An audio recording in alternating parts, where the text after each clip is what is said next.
for the Seven Seas Pride. This time, I'm beating the crap out of you. Your attention, please. Let's get a little rock. Go! Ready to rock. I shall remember you. Almost there. Night, baby. I like to the dark and light. Always up with 100%. All my power. Last resort. Right? The finale. Come back. I knew this was inevitable. Every human knows in their soul to run at speed when the lion bears his fang. Rising force!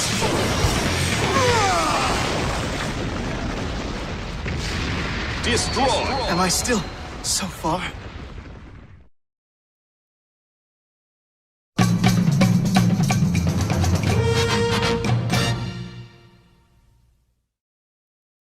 I'm telling you right now, I'm trying to. I'm about to pop some cup noodles when in this you bad get boy. off of work and you go into work, you clock out, you clock right back in that arcade. That's what I'm talking. They talk about it all the Dude, time I here, came man. to Mikado. I went to Mikado and it was businessmen in there. These men was in there dressed like Obama, playing Guilty Gear. Steve, when you get off work, you clock out, you go to the arcade, you clock right back in, and I'm telling you, bro, we talk about it out here, the weight of the coin. We've gotten away from this. We've gotten away from this. We forgot what this is like. That's true. But when you have to dig into your lunch money with another shot at that guy on the other side of the cabinet. When you gotta eat and you gotta put a coin in that machine and you gotta make a decision, But you the say most- either I'm gonna be good or I'm starving. Steve, the most important ingredient, if you don't put some soul on that coin, then get the hell off the cab. That's go what I'm talking home. about. Brothers, play or go home on that stuff here. I'm telling you.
Music's so good, I forgot I had a stream to do. Goddamn.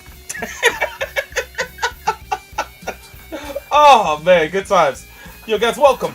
Welcome to this impromptu session of Target SVR. The only person I'm targeting is myself tonight, because I have taken up an interest in the last month or two in CG characters and modeling characters and shit like that, and I've been just looking at videos all this time, and it's like, man, I should really try this sometime.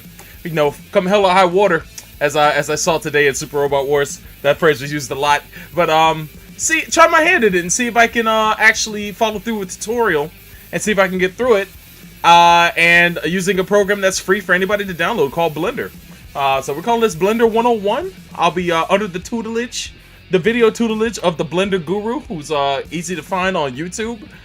Guy's got his shit together, man. I did the first 2 lessons of his previous tutorial. He just put up a new one, and yeah, I'm gonna try it tonight, see how it goes. The new one, and see how that goes, and see how far I can get. I'd say within about 2 to 3 hours. And we'll see what happens, man. But in the meantime, thank you for coming. My name is SoulBroRyu. I'm with Shinjuku Station Podcasting and the Fighters Ready stream, which you can watch on twitch.tv/FightersReady. You can also watch live over on youtube.com/Shinjuku Station. We're live over there. And also I'm streaming live over on Trovo as well. That's Trovo.live/SoulBroRyu. Trovo is spelled Trovo, V as in Victor, .live/SoulBroRyu. I made a login for myself. Also made one for ShinStation as well, for like ShinStation events and shit like that. So it's a nice backup if we ever lose Twitch. So that's good. Or if it seems to be more friendly than Twitch and provides a pretty good ground for competition with Twitch. You never know. We may make more use of it in the future. So who knows? But props to Mal, Gunna Mal, who turned me on to that. And let's see if I got a camera. Oh, this song's the shit. Yo, Leo. Listen to that bass. Good shit.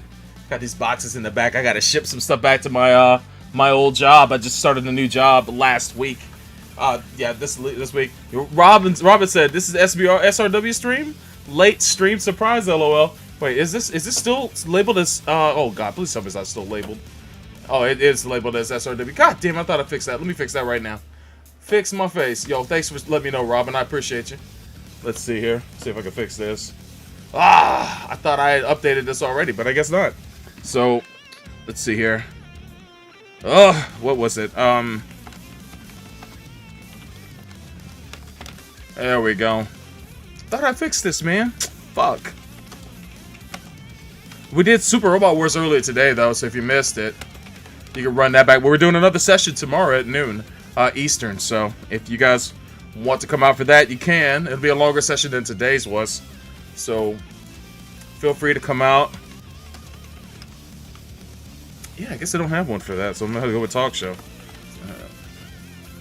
Cause I guess that's what this is, talk show. All right, cool. Get rid of this. All right, cool. Updated. That's what's up. Alright, cool. But yeah, I'm gonna mess around with Blender, man. But I'm about to show you what kind of what gave me some inspiration as of recently to give it a shot. I will have in the lower corner here, in the bottom right hand corner, when we get to the screen that has the program, the main thing will be the program on the screen, but the on this main window right here, there you go. I gotta point at the camera. There you go. But down here, oh my fuck, down there will be the YouTube video I'll be following when I do the tutorial. So you'll be able to see it in action, although it'll be super small, unfortunately. But yeah, that's what's up.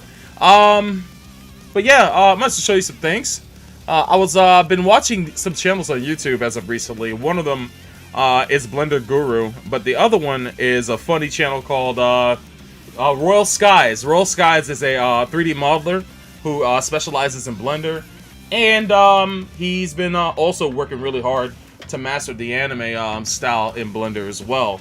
I don't know how far I'll get in that. I know it takes a lot of practice and time, but he says that people who don't do 3D modeling normally, who are not like taught the kind of the high resolution way of doing it, may have an easier time kind of grasping how the whole 3D animation thing works or not animation, but 3D modeling for low poly res models that emulate the cel-shaded anime style, because you learn a different topology for the characters and shit like that. So he said the hardest thing he had to do was kind of shift his process in order to kind of learn how to build models in the anime style.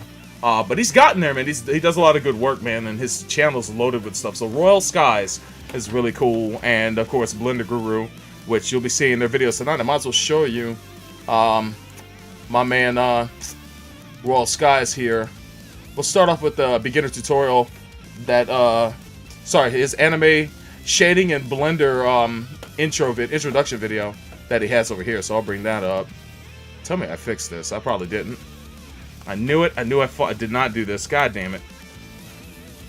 See if I find this and fix this before I short out my computer. Oh my god, where is it?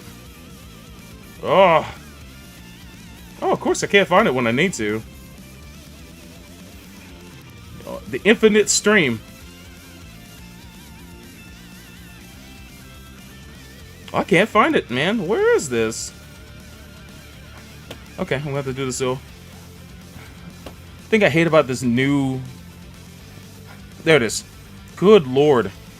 Okay, finally. Alright. Add source. Screen capture, monitor capture. I want to capture my right monitor. There we go. Cool. Finally. I got a new monitor, so it offset all my overlays. Changed them.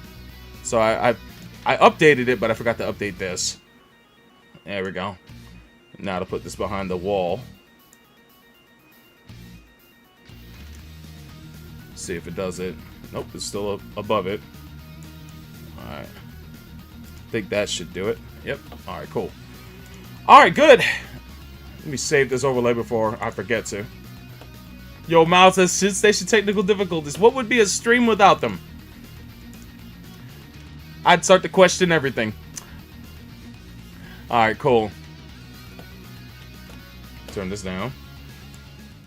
Shoutouts to Mal over on twitch.tv/ESKAY_09. Check out his channel if you got time. He's also on Trovo too at Trovo.live/ESKAY_09. And we'll full screen this, and I'm gonna let this rock. So you want to anime shade your character, but you have no idea where to start. Not a problem. Now there are as many shaders as there are styles of anime. The specific style that we are going to try and replicate is the one from Arc System's Guilty Gear. But this style really requires you to completely change your 3D model and workflow. And what I mean by that is the shader is actually a really small part of the look. You can dump the shader on your model right now, but if your topology is not built for it, and you didn't adjust your normals, and you don't use Arc System Square UV texturing techniques, it's just gonna look like real, cheap, fake, wannabe anime. So if that sounds like a lot of work and you really don't want to change the way you topologize, texture, and UV map, I highly recommend that you try an easier, simpler anime style like Genshin Impact. And just so you understand what the difference is, on the left side is a texture map from Genshin, and on the right is a texture from Arc Systems. The left side is pretty much a standard texture map, which means you can basically use any standard UV mapping and texturing techniques that you are comfortable with. Arc Systems, however, uses their own special square UV mapping technique, and there are very good reasons for why it's set up the way it is. However, it does take a lot longer to create. Personally, I like the way Arc Systems looks a little better, so that's the style that we are going to cover this month. I've spent a lot of time trying to figure this stuff out by talking to people like Rukikuri and Yuli, who I believe do it better than everyone else. I'm a big fan of their work, and I'm not sure if their commissions are still open, but the face shadows for our character in Macrophage were actually done by Rukikuri herself. The members and the patrons were able to save up just enough money to hire her, and we all think she did a fantastic job. So shoutouts to both of them for being so awesome and helpful, because a lot of what I'm about to show you, I learned from them. Okay, so if you join me next video, I'll tell you about some of the most useful resources that I think you should have or know about before we get into it. As always, thanks for watching, hope you have a fantastic day, and I'll see you around. Yo, his voice though, he sounds like he's from New York or from Jersey or some shit. Yo, shout out to Raw Skies, man. The whole loads of character, man. He's fucking funny. Now, here's a video that really caught my eye for obvious reasons that he put out, and this is a little older, but it's still hilarious. I mentioned this today on the Super Robot Wars stream, but I might as well show it to you. Here you go. So, you just want to add some bounce to that busty beautiful bundle. Not a problem. I have spent the last 3 days trying out every single jiggle add-on I could get my hands on, for research purposes, of course. And I will now show you the one that I believe is truly the best. But before that, I just wanted to give some advice to any new young 3D artists that are afraid of adding some bounce because they don't want to come off as perverted or offensive. There is nothing wrong with adding jiggle physics to your character. Not only is this knowledge required and expected, if you ever wanted to consider doing character animation professionally for any AAA game company, it is also extremely unrealistic for you not to put in your character. Anyone who's ever dated a girl will tell you, those things move, and they move a lot. Even when girls wear sports bras, which are designed to specifically stop movement, you're still gonna see this, and this, and this, and this. It's just a normal part of life. Most girls don't even think it's weird. The lead animator of Skullgirls hand drew the Damn. jiggle physics into all of her characters and had a lot of fun doing it. And people love the game. My point is, girls know their boobs bounce. Most of them are proud of it. It's not objectification, it's not inappropriate, it's just physics. So just put the goddamn bones on the body, give them a weight paint job that looks kinda like this, download this add-on from the description, go to edit, preferences, add-ons, install, find the download location, install add-on, back into preferences, locate the add-on, check the box, and exit the preferences. Then go to pose mode, click one of the bones, then under the bone tab, scroll down to spring bones, and check spring and rotation. Activate play in animation, and do this again for the other side. Press the spacebar, you're done. Now, if for some reason you don't see both of your bones moving, try turning the activate play button off and on. These numbers control the movement. Influence is how much the bone is controlled by the spring add-on. 1 means the add-on completely controls the bone. If you change it to 0, the add-on will have no effect whatsoever. Gravity just affects sagging. The bone will sink more down the higher this number is. Whoever made this add-on did a great job, but they totally named these two backwards. Bounce actually controls the speed of return into normal position. The lower the number, the slower they move. And speed actually controls the amount of bounce. If you have this set high, they'll bounce like crazy rubber balloons. If you have it low, they won't bounce at all. Now, here's the secret. A lot of bounce is quite normal, especially if she's doing action. But the trick to realistic bounce is speed. The faster you make them return to normal, the more real it's gonna look. But don't be afraid to play with the speed. Sometimes you need to slow things down in order to find your core values. But hey, Core values? anyway, hope that helps. If you enjoyed this video, please don't forget to like, subscribe, and ring that bell. Hope you have a fantastic day, and I'll see you around.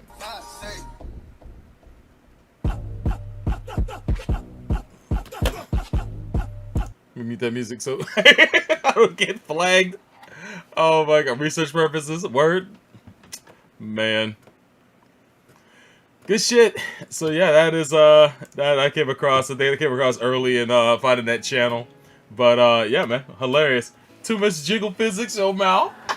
Yo Snake. What's going on, baby? I see you. I see you, man. Yo, Mal's over on Trovo, by the way, so shout outs to him. Let's see here.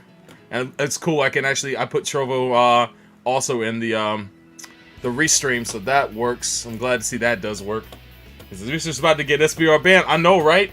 Yo, the Twitch cops about to swarm in.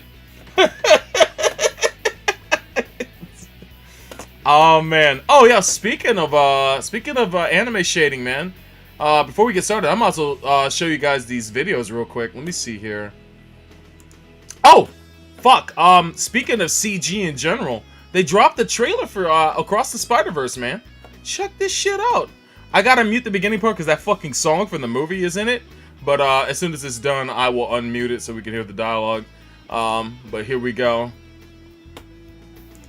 Because I know as soon as that music starts playing, I'm gonna catch a flag hard.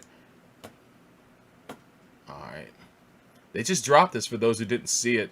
But this is a teaser for the next Spider-Verse movie, and apparently it's a part 1 of whatever how many parts it's gonna be.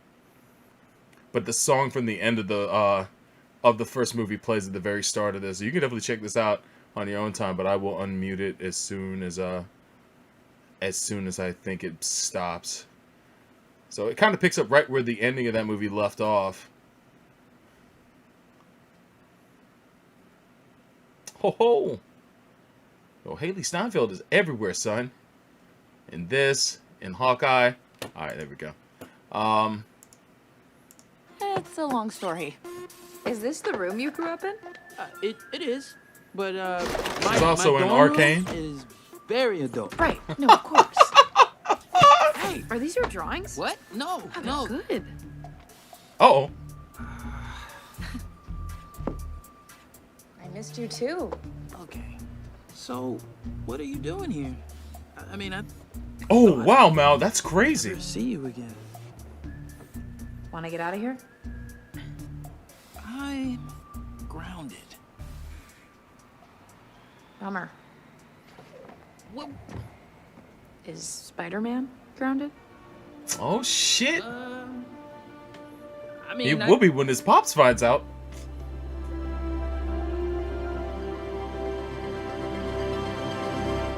He looks a little older, too.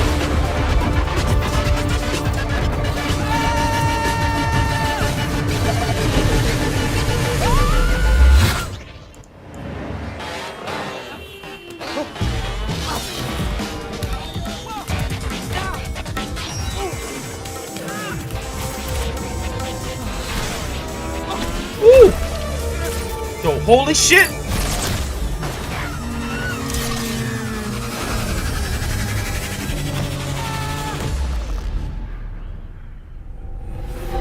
Yeah, that's wild, dude.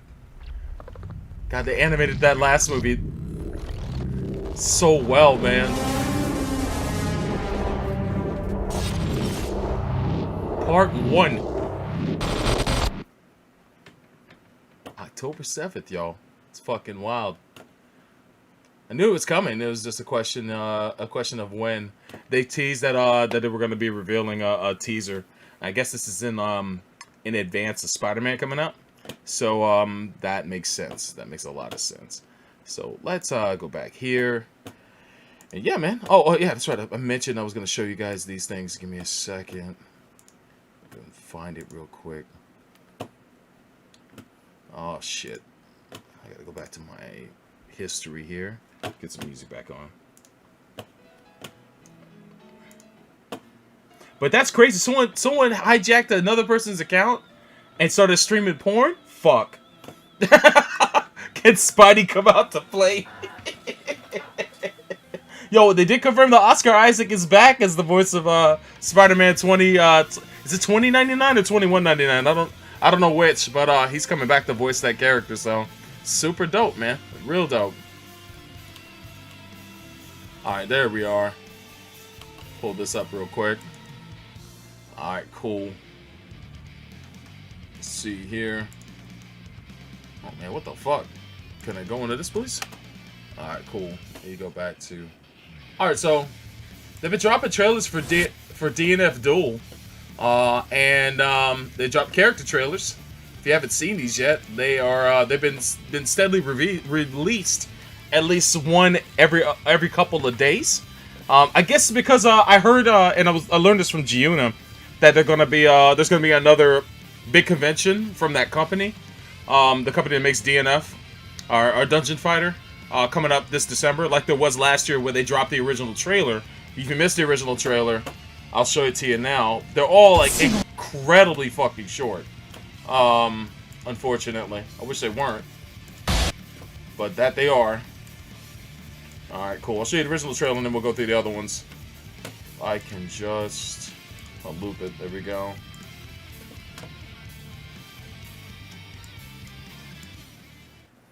Just burning time until...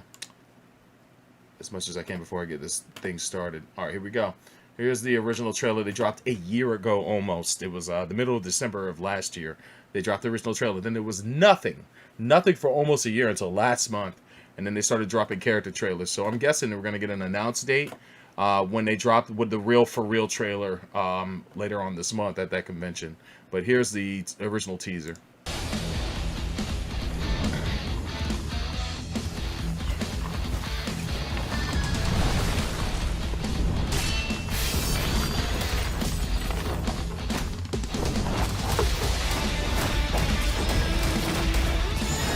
Ooh! That guy I want to play so bad. I want to play both of those.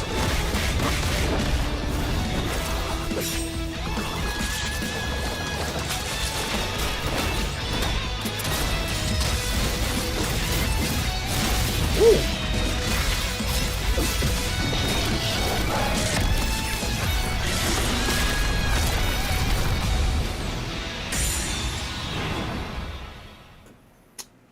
I love the fact that Aiding is working on this, though. This one's the latest one, the Striker character, which I definitely want to play. She reminds me of Jam. Let's go right back from the start. Here we go.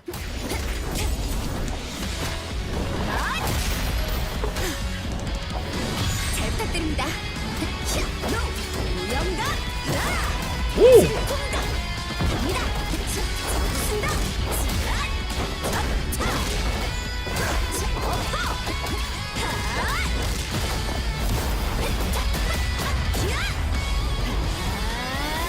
Ooh!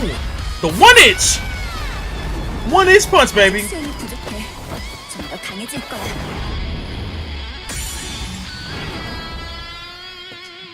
Right on. Yo, Mouse says, I don't mind them dropping character trailers as long as they don't get annoying about it, like SNK does with KOF 15. They've been mad precious with him, man. I just wish they dropped team trailers and call it a day, man. But instead they want to have like this mystery build up. We still don't know who that last team is, right? We know that K-Dash has a team, and we know that Ash has a team. We know that what's her face? Angel just dropped, but we don't know what team she's on. And yeah, I'm hoping to have a guest team, man. It'd be the first ever in KOF for them to have a guest team, or at least a guest character from a different game, because they've lent their characters out to God knows everyone as of recently. So it'd be nice to see them have a guest character in this as well. So it'd be cool. I'm hoping that that'll happen, but we'll see. But here's the next character here, the Grapple. This is the other character I'm really interested in playing.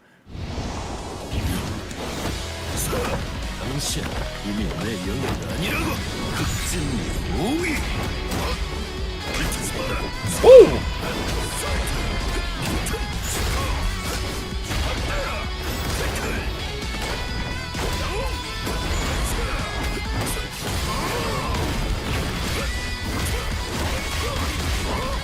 Ooh! God damn! That's so cool. Fucking dope. She looks interesting, man.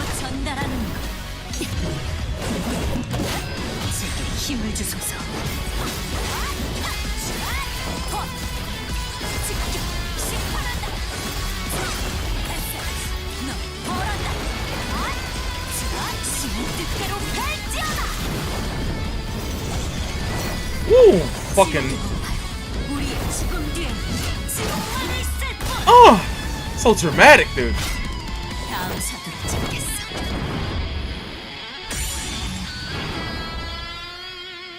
Oh, she looks dope too, man. I guess this kid's gonna have instant kills, man. Possible.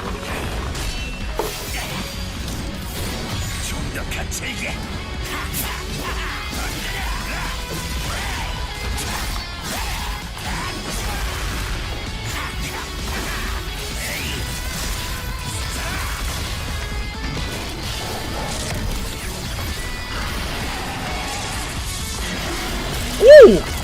Ragnar the Blood Edge is back!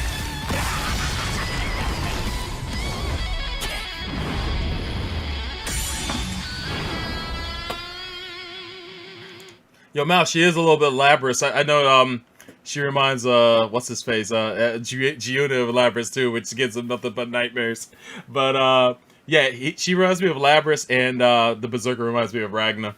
Even though they probably play different, but just aesthetically. He reminds me of Ragnar, and the Inquisitor reminds me of Labras. So yeah, if anything, I guess these characters are getting I guess maybe they all have the same kind of inspiration point, but yeah, oh wait, you need to pause, goddammit. There we go. All right, so those are the latest. I'm sure we're probably gonna get another trailer probably on Monday or something like that. If not, sometime next week. But yeah, man, DNF is looking like they're about to make some big reveals for that game, and hopefully we'll get a release date, which I'm assuming is probably going to be before summer of next year. Been working on it long enough. I just want to know how many characters are going to be in the roster. Hopefully we don't get like, oh, we're going to get 10. It's like, god damn, you've been working on this fucking game forever. 10? Although, learning what I've learned about the whole cell shading style, man, that shit takes a while to fucking get these characters just right. So, especially the Arc System Works method, man, which is going to be a bitch to learn. But they say once you learn it, you become proficient in it, and then you're able to put stuff out. One of the things that some people have pointed out is that there are so few people able to do it right now, that they're in such high demand that they're being able to charge like high rates for character design and whatnot to get these characters out. And these games are getting mad popular, so I don't know, man. There's like four top people who do it right now, who are like top of the line, and he showed 2 of them in that first video I showed. So it's super cool, man. If you guys have any kind of interest in CG character creation or just rendering in 3D in general, I know that some of the Royal Skies videos point out that even assets, there's so few assets for like stage creation and like guns and weapons and things like that are done in that style that people could just make money just making weapons for people for like props and stuff for like scenes and shit. So, you know, those are simpler to make than actual characters, but you know, there's a void right now. There's an actual void and in that particular arena, and it's applicable to not just games but also productions like anime TV shows and Netflix and all these streaming services that are having CG animated series. So it's applicable to a lot. And I know when I was a draftsman back in the late 90s, we not only used AutoCAD but 3D Studio, and I was becoming proficient in that, but then I had to stop because I didn't have a PC at the time. So I was learning it at the job I was at until I lost that job. So then I fell off of both AutoCAD and 3D Studio and never went back. And I've had a PC numerous times since, and I never really dived back into it. So I figured, why not now? Just for the sake of trying to learn something new and seeing if I can just apply some skills. Because ultimately, if I can go about not only designing my own characters for the project I'm working on, you know, this is applicable to a lot of shit. So, you know, why not be multifaceted? So I'm going to see if I can keep up with this and see if things move forward from there. But let us pull up this. There we go. That's the wrong one. There we go. So that's Blender right there. That's a fresh file in Blender. And if I could pull up the beginner tutorial, there he is. My man, the Blender Guru. Go to on YouTube. He's under Blender Guru. I'll pull it up full, or as full as I can. That's not it. It's Marvel, baby. So yeah, this is the Blender Guru. Great channel for those who want to learn the basics of how to use Blender. You can find him just under Blender Guru on here as well. And yeah, you see if it actually is his channel. He's got 2 million subscribers, man. This guy's the shit. And this guy's been he's Australian, he's funny, and he's very good at instructing. So let's go ahead and get this started, man. I'm gonna have to pause it from time to time to keep up, so let me go ahead and silence this music here. Alright, cool. So here we go, man. We're gonna get this started. We're gonna make a donut, man. We're gonna make a donut. Alright, let's do it. And this is his new tutorial he just dropped. He had a 1.0 and then a 2.0, and I actually did the first 2 of the 2.0 a couple days ago, and it went by pretty smooth. But now he just dropped 4 revisionist videos for the 3.0 tutorial that he just put up. So he improves it every time he rolls out a new version. So let us begin. I'll full screen this. There we go, and voila. If you've just opened Blender for the first time and then you've tried to do things, maybe trying to see how far you can go without getting help, you might have discovered you need help immediately. You can't even move things without a tutorial. But the good news is you don't need to learn everything that you can see, right? I, for example, have been using Blender for 18 years, and I still have not touched some parts of Blender, like scripting. Never touched it. Oh, wow. Because I don't need to for what it is that I'm trying to do. This fly is going to kill me. If you're familiar with the 80-20 rule, I think there's really about 20% of Blender's features that you'll use in 80 or 90% of projects. And that's what I want to teach you in this tutorial series. And then since I think doing is the best way to learn, along the way we'll also be building our very own donut, of course. The donut, what I'm known for. This is the 3rd time I'm making a donut tutorial series. Every time Blender releases a new version, I make this series. So if you finish this full series, you will end up with a donut that looks very similar to this. So let's get started. This big window that you can see right here opened up, this is called the 3D viewport, and it's where you'll spend probably 90% of your time, because everything you need to visualize, whether it's an animation or an arc-viz or anything like that, it all happens right here. So by default, you can see you get 3 objects. You've got a cube, you've got what looks like a ball on a piece of string, that's a lamp, and then you've got a camera, this little, what would you call that? Like a triangle arrow looking thing. That's a camera, okay? And then if you were to render this by going to render image, or hitting the hotkey F12, it would take a snapshot from that camera view, okay? Oh. And although this looks very similar to what you were just looking at, this one actually has lighting information, okay? You got shadow, you got some light coming off the top here, and if you had textures or materials and everything else, it would all be calculated, okay? So if you've already used other 3D software, you're already familiar with the concept, but this is one of the basic principles of 3D rendering. What you build in the 3D viewport is sort of like a simplified version of what it is you're trying to create. And then when you're ready for that final image, you hit render, and then it uses your CPU or your GPU to crunch all the numbers and calculate the light and the bounces and everything like that to create that final beautiful image. So that's the basics. All right, but you might notice, like, okay, well, all right, can we move this thing? How do we even do something basic like move it? There's two ways you could do it. One would be to use the Move tool in your toolbar. If you activate that, you can see that over the cube now you get these arrows. And if you were to click and drag on any of those arrows, you would move it along that axis. If you clicked on the white circle in the middle, then that would just be sort of like free dragging it, okay? Now, you could do it that way, but actually, I never do it that way because it is far easier to just learn the hotkey. Which in this case is G for grab. Okay, so if you just hit G, your cursor doesn't have to be anywhere near it, and I'm not clicking, my hands are off the clicker, it's just attached to your cursor basically the moment you hit G.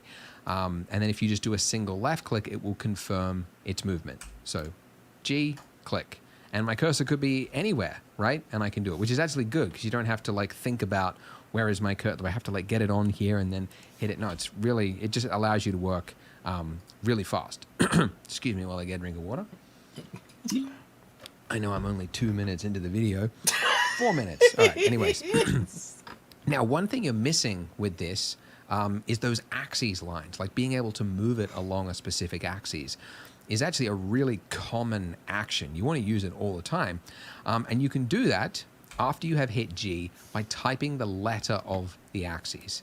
So there are 3 axes, and the axes letters are X, okay, which is the left and right, Y, which is back and forwards, and then Z, which is up and down. Some 3D softwares call the Y axis the up and down, but Blender's it's the Z, the blue one. Alternatively, you can also, as you're moving it, if you hold down on your mouse, on your scroll wheel, if you push in, that's called the middle mouse button, push in until it clicks, and just hold that, and you can see you get this little line that draws out, and then you can just drag it to the nearest line, nearest axis, and it will automatically snap to that, which is really handy. Wow, that's dope. Pretty cool. Not too bad. It's fucking dope. Cool. Okay, so that's moving things. Now, the other 2 actions that are really common is rotate and scale. And you can, again, you could use the tool just by clicking here, and then you can, rotate it on a specific axis. You could click in the middle and like do a trackball thing. Scale, exact same thing. Scale it like that. But again, I recommend learning the hotkeys, which you can learn just by hovering over it. The hotkey for this one, so where it says shortcut, shift spacebar, it's technically true. You could activate it from this little menu here if you hit shift spacebar, but it's the one after that, R. Really easy to remember, R for rotate. Okay, so rotate, and then you can hit the letter of the axes as well, or do that same holding the middle mouse button. Oh, that's weird. Maybe because I did it after tapping it. Anyways, and then you've got scale, which is hovering over it, S for scale. Okay, S, X, Y, and Z, like that. And if you want to cancel a movement, you can hit escape, or you can just right click as well, and that'll also cancel the movement.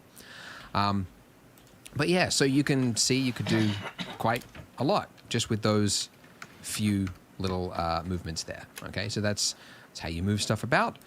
Now, let's talk about the next thing you probably want to learn is like, how do I actually move my view? Like, how could I look and explore the rest of the scene? And that is also done with your middle mouse button. Okay, so if you click in on your scroll wheel until it clicks, you are orbiting. That is how you orbit. And my laptop people with trackpads, you are panicking right now because you've just realized you don't have a middle mouse button. You can do it in a pinch by going to the top right-hand corner. There's a little gizmo. And if you just click and drag on that, you can see that you are able to free rotate around. Alternatively, you can also go Edit Preferences, and then underneath Input, if you click Emulate 3-button mouse, this will enable you to, holding down Alt, if you then hold down left click, it just does the same thing as the middle mouse button, which is pretty cool. It's not bad. Whilst you're here, by the way, you might also, depending on the size of your screen, you might want to change the resolution, because by default it's 1, which on my 4K monitor, you can see that my buttons and the text is really small. How do and you if do you that? crank it all the way up, you can get it to something God damn it. comfortable. 0.4 or 5 is what I would... Yeah. Depending on... Oh, it's not bad. Whilst you're here, by the way, you might also, depending on the size of your screen, you might want to change the resolution, because by default, you might also... Well, how do you do that? Which is pretty cool. It's not bad. Oh, he just made it pop up. He didn't even tell me how to do this. God damn. I didn't see where that came from. It just does the same thing as the middle mouse button, which is pretty cool. It's not bad. Whilst you're here, by the way, this shit just popped up. You might also, depending on the size of your screen, you might want to change the resolution, because I'm by okay. default it's 1, I don't have to which change it. on my 4K monitor, you can see that my buttons and the text is really small. And if you crank it all the way up, you can get it to something comfortable. 0.4 or 5 is what I would normally go for. And by the way, I'm snapping it, like as you're dragging something, if you hold down Control, it's using incremental numbers, so it keeps it to like a whole number. I'd normally go like 1.4 if I was using it myself, but it's a tutorial, so I'll keep it big so you guys can see what I'm getting at. Okay. Cool. And another thing, just while I'm here, just mentioning, some of you are from other 3D software, 3ds Max, Maya, that kind of thing. You might find it helpful to know there's an industry-compatible key map that you could enable, which will, I'll put them up on the screen here, but it's basically, it's more common keyboard shortcuts if you're used to other software. But for this tutorial series and everyone else, I recommend sticking to the Blender one, because of course, all the hotkeys and everything you'll learn whilst learning Blender will be for this hotkey thing. Anyways, all right, okay, so that's orbiting. Okay, now you can see as I orbit around, it's like locked on to my middle of my screen here. Okay, if I want to move somewhere else, that is pan, which is shift middle mouse button. Okay, now I'm shifting my view to somewhere else where I could pan around that place and shift again. And if you're on a trackpad, you could also use this, move the view, this little hand icon thing at the top there. Do invest in a mouse, please. You will need it for 3D. You really should get a mouse. It's going to be tough. The other thing that I'm doing right now is I'm using the scroller. Yeah, that's what I use most of the time myself. Hang on a second, let me go back because I forgot how to pan. And now I'm shifting my key thing. Anyways, all right. Okay, so that's orbiting. Okay. Now you can see as I orbit around, it's like locked on to my middle of my screen here. Okay. If I want to move somewhere else, that is pan, which is shift middle mouse button. Okay. Now I'm shifting my view to somewhere else where I could pan around that place and shift again. And if you're on a trackpad, you could also use this, move the view, this little hand icon thing at the top there. Do invest in a mouse, please. You will need it for 3D. You really should get a mouse. It's going to be tough. The other thing that I'm doing right now is I'm using the scroller to zoom in and out. You can also use this little magnifying glass up there, or hold down Control, and then again click in on the middle mouse, and that will use a smooth movement rather than the scroll wheel, which is quite jaggedy. Okay, cool. So let's say you've moved the cube all the way over there. So you could, if you wanted to go and inspect your cube, you could, work your way over there by using shift middle mouse button to pan over there. But it is far easier to just learn the hotkey number pad period, which will focus on any selected object. So if I want to go to my camera over there, I can select my camera, and number pad period will take me over to there. Again, my laptop users are going, oh no, I don't have a number pad. The alternative way to do it is hold down the tilde key, which is that weird key underneath your escape key you've probably never used before. Wow. That brings up a pie menu with a bunch of view options. That sucks. And view selected is focus. View Always have to have a wide-ass keyboard, man. Okay, cool. So we've learned orbiting with middle mouse, shift middle mouse to pan, and then control middle mouse to zoom in and out or scroll. The other one you probably want to learn is align your view to axes, because it's something that you like new beginners often end up like upside down, and they're like, how did this happen? So you can go to bring yourself the right way up just by clicking one of these letters on your axes up here. Okay, so if you clicked that, I'm now the right way. Well, am I the right way up? Yes, I'm the right way up. I'm just focused on a weird part of the scene. That's why it's very weird. Alternatively, instead of these, so there's the 3 axes that you could snap yourself to. You could also learn the hotkeys, which is number pad 1 for front view, 1 for front view, 3 for side view, and 7 for top view. That's only number pad. It doesn't work for your keys along the top unless you wanted to enable that. Nice. Over here, emulate number pad, and then it would do that. But yeah, so that's handy as well. You might also find, you'll notice, that in this view, this is orthographic mode. Okay, so we can't see the other sides of our cube right now. It's a weird looking cube, but we can't see the other sides because this is orthographic mode. It's like looking at it with like a focal length of like infinity, right? So there's no depth in our scene right now, which is actually really handy, and it defaults to it for this align to view thing immediately because you usually want that. But the hotkey for that is number pad 5, and that will take you in and out of perspective mode. You can also do it up there, like that. You can see the difference. Oh, and another way that you could see align to view, because there's a couple of ways. You could also use that tilde key. That'll take you to the top, the right, the side, etc. You could also use the viewport. You could change those. It's also got the hotkeys there if you happen to forget them. And the other way is the same as ZBrush, if you're familiar with ZBrush. I just cleared the location of that with Alt-G. You don't need to remember that one. That's a weird one. Similar to ZBrush, holding down Alt whilst middle mouse button orbiting will also snap it to the nearest axes. Oh, shit. Which is also really handy as well. Neat. So if I'm like moving around and I'm like, I want to look up, just hold down Alt and it'll just snap it there, which is really handy. So that's kind of the 3D viewport. We'll obviously get way more into this as we delve into the other lessons. But whilst we're here, these other sections over here. So on the right-hand side, this is your properties. And as you can imagine, it's the properties of things in the 3D viewport or the scene. You could change render settings or things here. And look, there's a lot here. Like I would strongly recommend not trying to learn all the values because you're not going to remember them anyway. We'll go through them as they're needed in this tutorial series. I think the best way to learn is to just do for something that you need to do. So that's what I try to teach. These options, some of these options will change depending on what is selected. So like if my camera is selected, you can see I get a camera icon, and then I could change some camera settings. If my cube is selected, I get some material settings, right? I could click material, and I could change the color to red, and I could see a beautiful gray red color.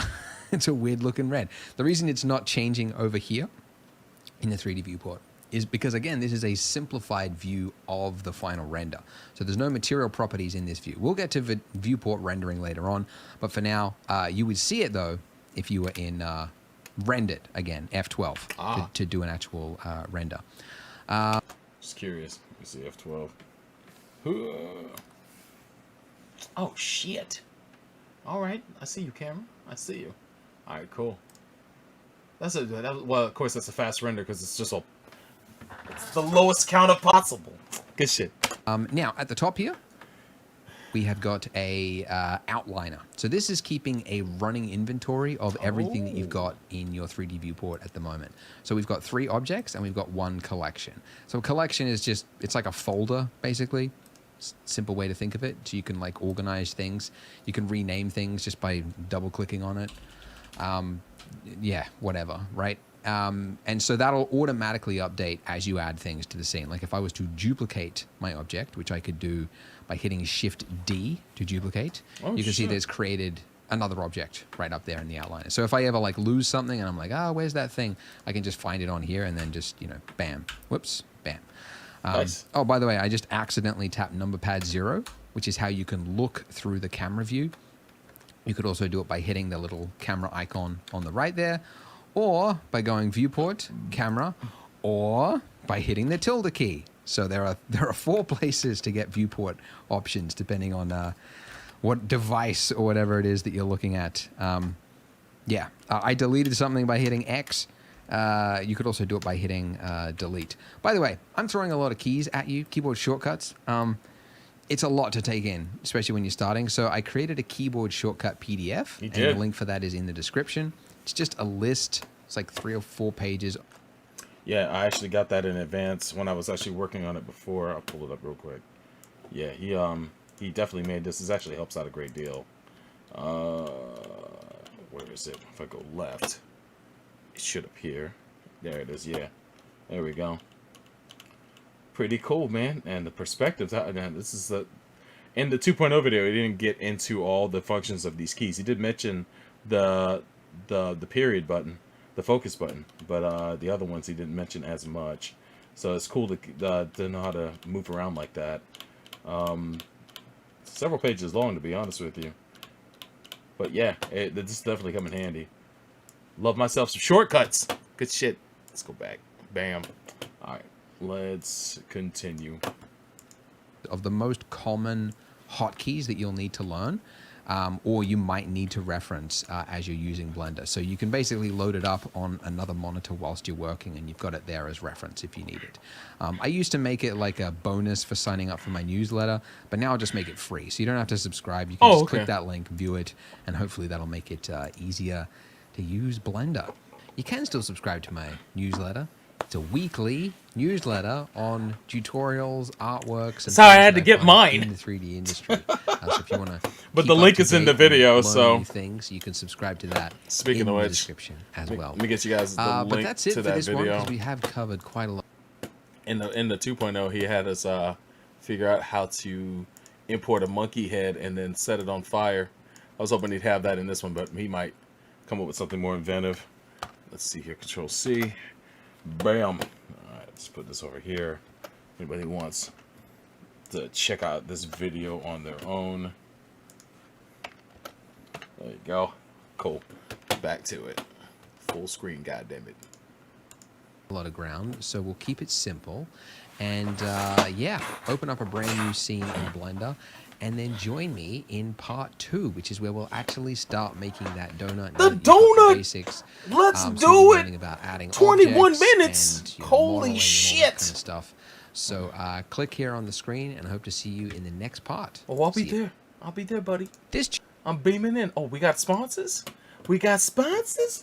Yeah, let me create a new document real quick, because this one's been sullied. No, I don't want to save. I just want a new general. Nah, man, fuck you. Don't save. Don't do it. Don't do it. All right. Let's go. tutorial series was brought to you by my company, Polygon. High quality models and textures for better renders. God damn it. All right, enough faffing around, as my late grandfather would say.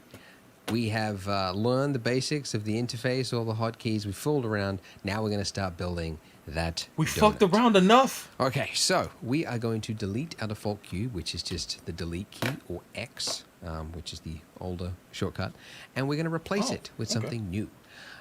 So to add a new object in Blender, you need to go up to Add, up here, and you get this long list, or you can hit the hotkey, which is what I'm going to be using for the tutorial, Shift A. Shift A? And truthfully, most of these options, wow, a lot of the options you rarely use. Like speaker, I don't think I've ever used.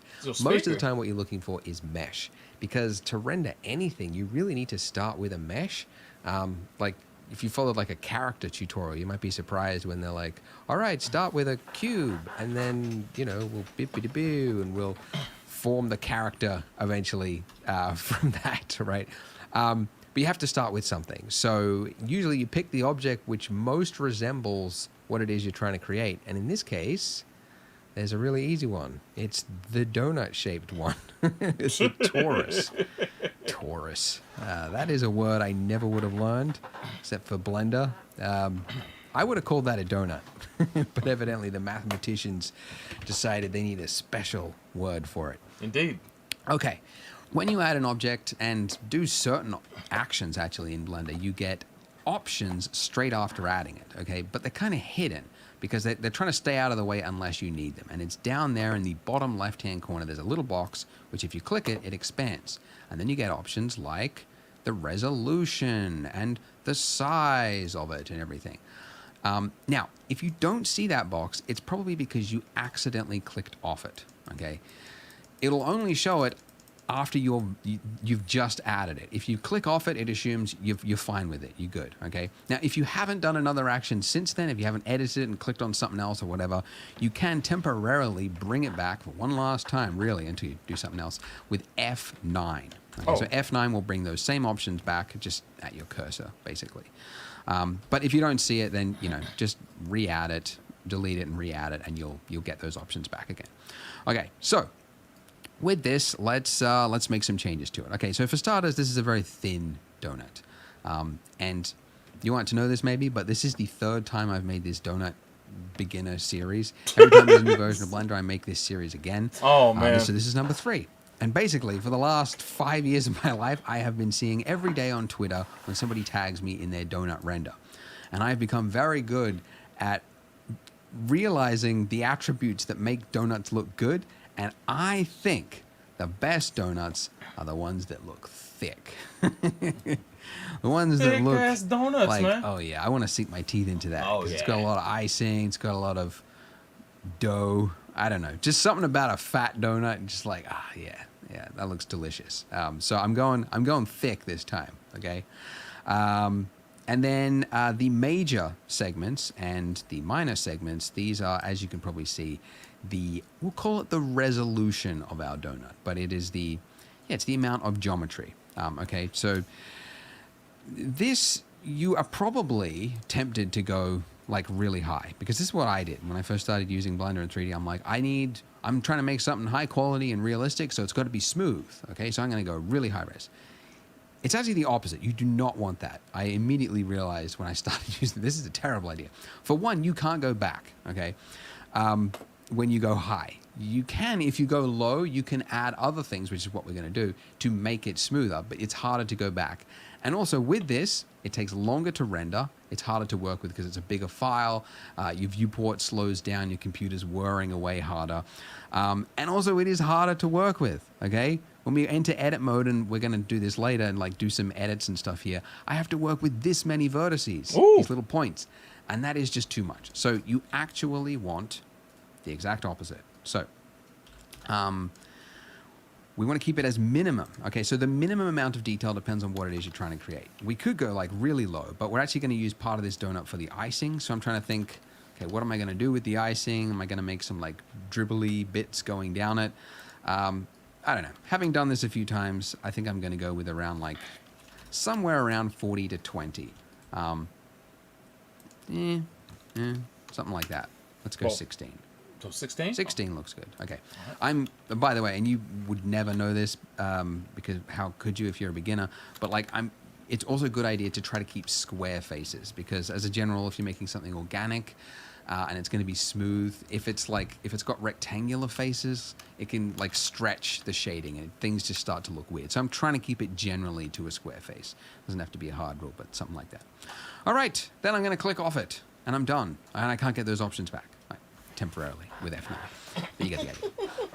Okay, cool. So, great. Let's talk about, first of all, the size of this donut, okay? Because although it looks like, what is the scale of our scene here, right? We're like looking into the distance there, like, how big is this grid floor? We don't know. It could be microscopic. It could be, 500 meters. It could be landscape size. We don't know. What's the scale? We actually do. Okay, so each one of these grid squares here. Yo, we training? Is it 1 meter or 2? We training mode? Meter. Hang on. Yes, it is 1 meter. Okay, 2 so meters. This actually, the size of our donut is The measurement God humongous. intended? It is 3 meters by 3 meters. Okay, so if you, sorry, I didn't tell you the hotkey. N will bring up your properties. Very handy, convenient shortcut. You just bring it up when you want to learn.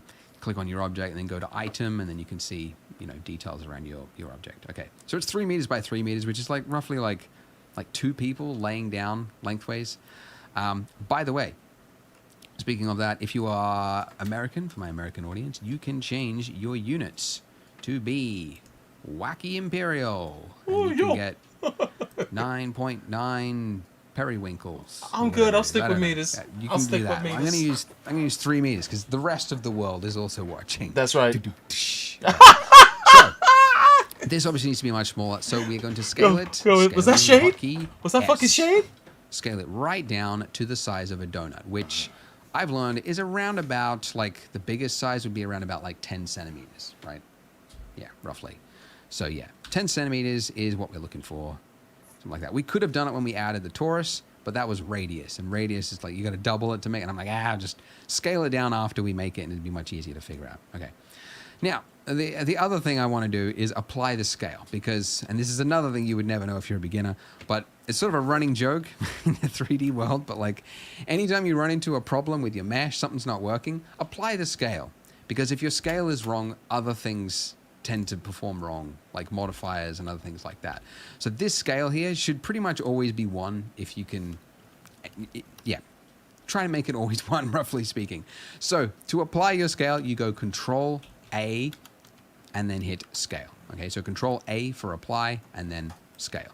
And now it is 1. Nothing has changed, but it just means things will work better in the future. And I'm just doing it because I know I'll forget it, and then they'll be like in the comments, and people go, "Why is mine messed up?" And it was because of this part I didn't say hit. Anyway, all right. Okay, so how do we get rid of these jagged lines? Because that's probably your next question. How do we get rid of those jagged lines? There are two types of shading in Blender or in 3D: flat and smooth. So by default, it is flat. To change it to smooth, we just right-click and then hit Shade Smooth. Okay. And when we do that, it is basically like for these faces here, it has taken, instead of treating each face separately, if they're an adjacent face, it's going to like stretch the light across. It's going to treat it as if it is one continuous face rather than 2 faces. Oh. So for organic objects, which means length, things that are flowing essentially, or rounded things maybe, you generally want smooth things, and then for like architecture or hard surface things, you want flat things. So Shade Smooth. So we've got rid of that. That's good. Now you'll notice that it has not fixed the silhouette of our object. Okay, so Shade Smooth is a illusion. Okay, it's not actually adding any geometry, which is great because it's light, it's lightweight, it's easy to work with. It's not adding geometry, but your silhouette will still be broken. Still jagged, man. The only way to fix PS1 that is graphics, baby. It's something that games. PS1. That's kind of the no, maybe thing. 2. If you want to look at a game and go like, I wonder how poly this thing is. Like, look at the silhouette of a character or the shape of a building or something like that. And if you see jagged lines, you can basically see the mesh, like how high poly something is by the silhouette.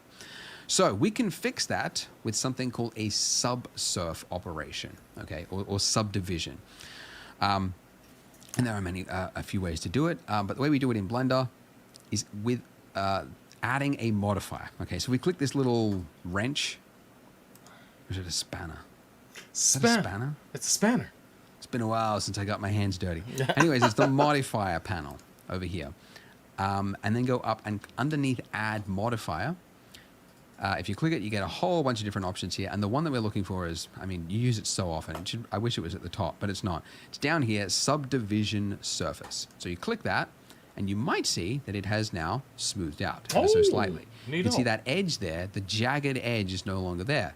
Or it is there, but it is less. It's minimized. So what is subsurf, it's called a subsurf, even though it's called subdivision. Subsurf modifier, what it is doing is and I'm just going to temporarily turn this off by that little icon there, that's viewport. So if you uncheck that, it's disabling it for your viewport. And that one is for render, if you want to disable it for your render.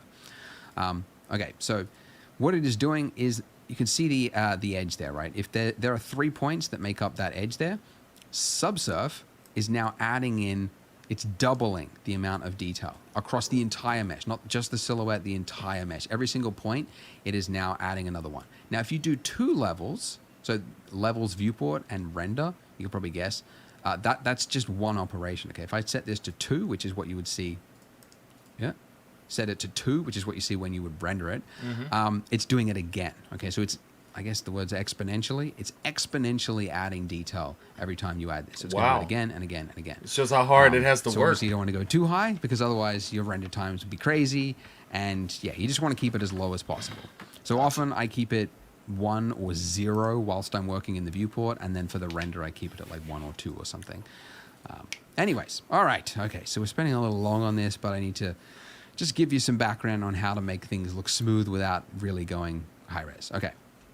So, as I teased before, this mesh is made up of little points, and we can edit those points and adjust things and whatnot by going into edit mode, which you can do by hitting tab on your keyboard, okay? Another way is to go up to the top left-hand corner, change from object mode to edit mode, okay? So tab is just a fast way to switch between those two modes. Cool. Another way, third way, because why not? Control tab will bring up the pie menu, and then you can enter into, along with just object and edit mode, but like texture paint and sculpt mode, and we'll do a bunch of stuff later on, but edit mode, okay. So in edit mode, we can see that we're now able to see the skeleton, roughly, that makes up our mesh, okay? Each of these little points here is what makes up our mesh. So these points are called vertices. Sorry, a single one is called a vertex. Multiples are called vertices. Always get them confused because it's got an S on it as well. It's like vertices, vertexes. It's not vertexes, it's vertices. Anyways, these little points make up our mesh. And on each of these points, if you've got 3 or more, usually 4 is the ideal one you're usually aiming for when you're making meshes, you can make a face. Okay, so if I just delete, I'll just hit X and I'll show you what it looks like without a face, okay? Oh. So between each of these points there, I'll add another one with F, there is a face, okay? So all the points together make up a face, and then that makes up your mesh. So what this means is that with these points, if I want to change the look of my mesh, I can take some of these points and I can move them, okay? And you use the exact same hotkeys as you did before. So to move something, it is G for grab, okay? So if I move this up and then go back out of edit mode to object mode, you can see as I move around, it's now got a little lump on it. Okay, pretty handy. So I could do that, right? I could tweak the shape of my mesh. Okay, so let's say like I wanted to, you know, like make my donut look kind of like lopsided, or like add some detail, because this is necessary, by the way.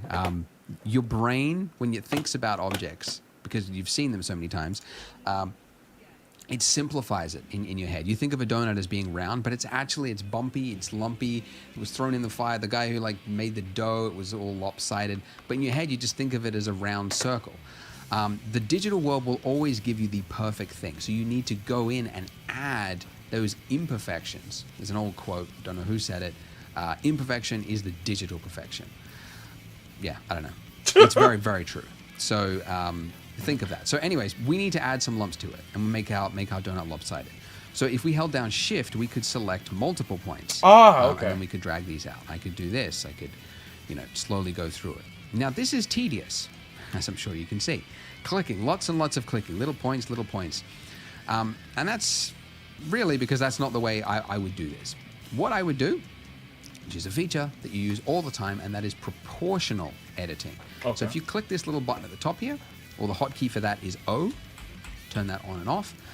What this will do is that now when I rotate scale or hit G to grab and move it, now it's actually grabbing vertices around it and it is moving it together as a whole.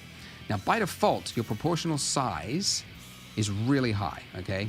So if I scroll up, I can gradually bring the fall off down to what actually makes sense for my donut, okay? Now this was actually a point, I was reading the comments on the last video, the last version of this I made, and this was a point that a lot of people got stuck on. If you can't see this ring here, just keep scrolling up, because it is there. If you see top left-hand corner, actually, it gives you the measurement. As I scroll, you can see the measurement of my fall off. What you're looking for is something like a 0.04. If you can't see 0.04 meters, just keep scrolling up until you see it. And if you are on trackpad, because those people also got stuck, because they're like, how do I scroll while I'm doing it? All you do is, on trackpad, you tap G, then do a single click, and then down here in the bottom left-hand corner, you've got those options again, and then you could adjust your proportional size to like a 0.04, and then if you move, you should see the correct proportional fall-off. Really, guys, invest in a mouse, please.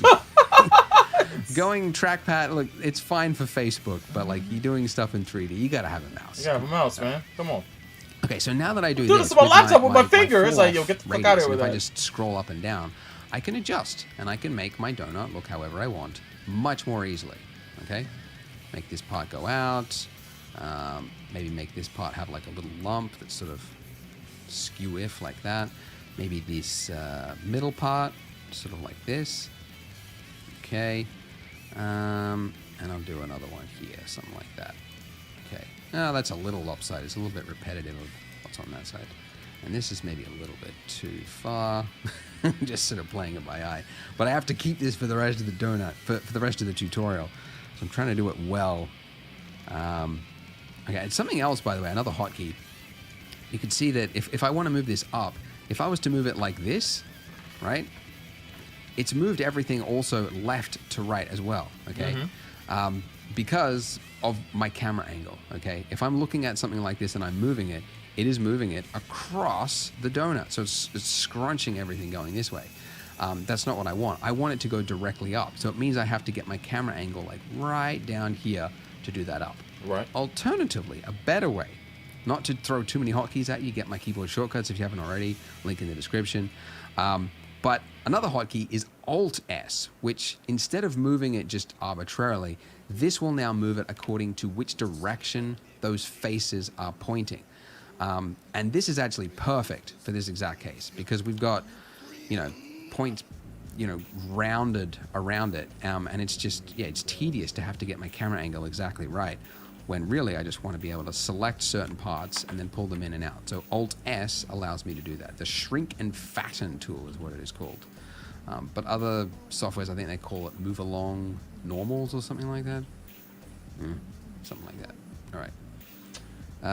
And then maybe the base as well. I think we should make it a little bit lopsided on the base. Pause that for a second. Hey, Rob. What's happening, Rob? Something like that. Now, there is a sculpt tool, which we'll talk about when we get to the icing. Yeah, it was Guilty Gear just a moment ago. It was. Now it's Negro Saki. Let me see if I can fix that, though. There we go. Lost the plot there. Alright, he said Alt-S. Let's see, let's grab one of these. Ugh! Alright, but he said Alt-S, though. Which I pressed. It didn't seem to do it.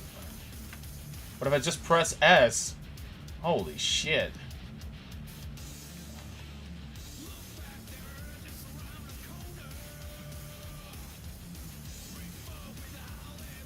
Alright, cool. Maybe that's what it was. We go to tab. Okay. Oh, that it was it. It's just S on this. It wasn't Alt, though. I'm not sure where that plays in, but let me try another angle real quick. Tab back to edit mode. Neato. Making a donut here. Messing around with Blender. Learn how to make a donut in Blender. One that looks like photorealistic. Or at least not super photorealistic, but pretty cool though. Let me see here. So if I just press S, oh, that doesn't.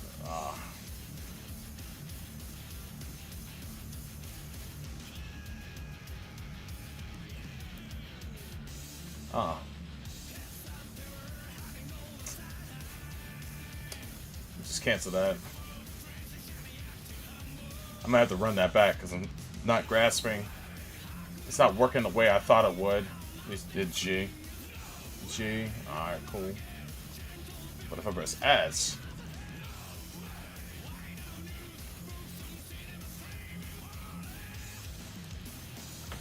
Oh, yeah. Sorry, I didn't see that you were on there. Why, is it not showing the YouTube stuff in the chat? Let me see here. Rising now! Let me see, yeah, let's see. Let me do a test real quick on YouTube. Another YouTube showing up. What the fuck? That's some bullshit. Let me see if I can fix that. Give me a second. It should be showing, but I guess it's not. It's funny. It was showing. Damn it.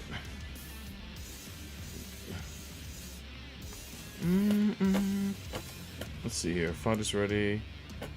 That's the one showing MHQ. Huh. Yeah, that's weird.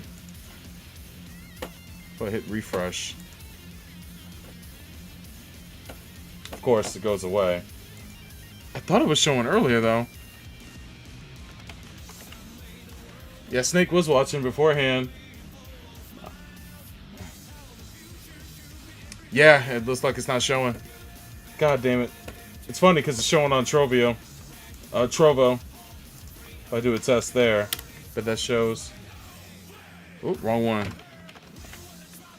Alright. Let's get back. Alright.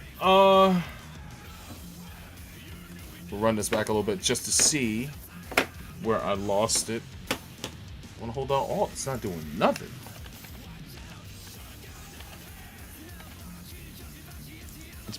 You know, rounded around it, and it's just, yeah, it's tedious to have to get my camera angle exactly right, when really I just want to be able to select certain parts and then pull them in and out. So Alt S allows me to do that. The shrink and fatten tool is what it is called.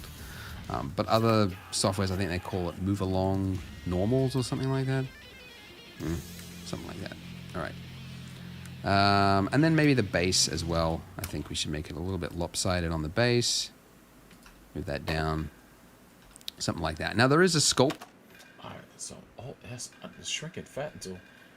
Maybe it's this Alt S. Let's click that, then press Alt S. Oh, is that it? Oh, okay. There it is. That works.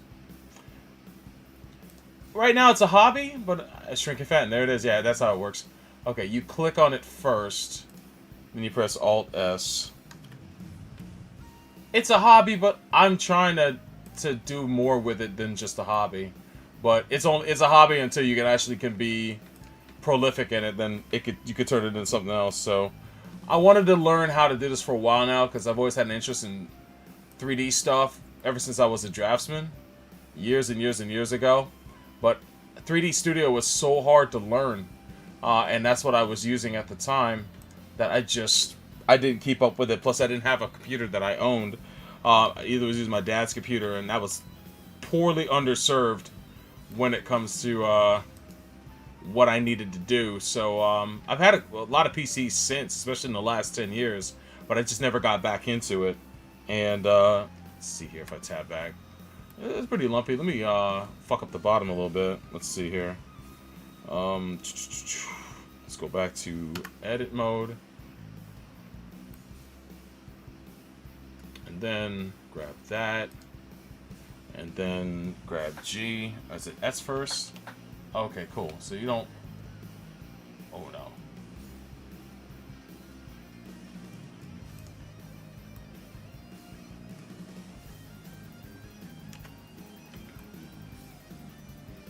It's a little lumpy, but I want to pull it down, so let's do that. Let's switch back.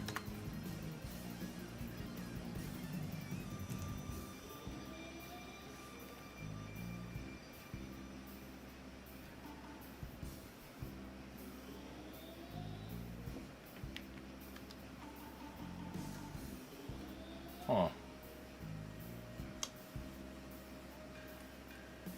Oh, shit.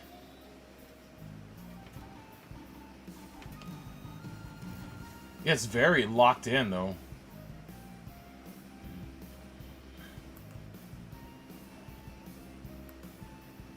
Huh. That's interesting. Oh. So you can cycle through the arcs by doing that. Let me cancel that for a second. Let's try this one more time. Alt S.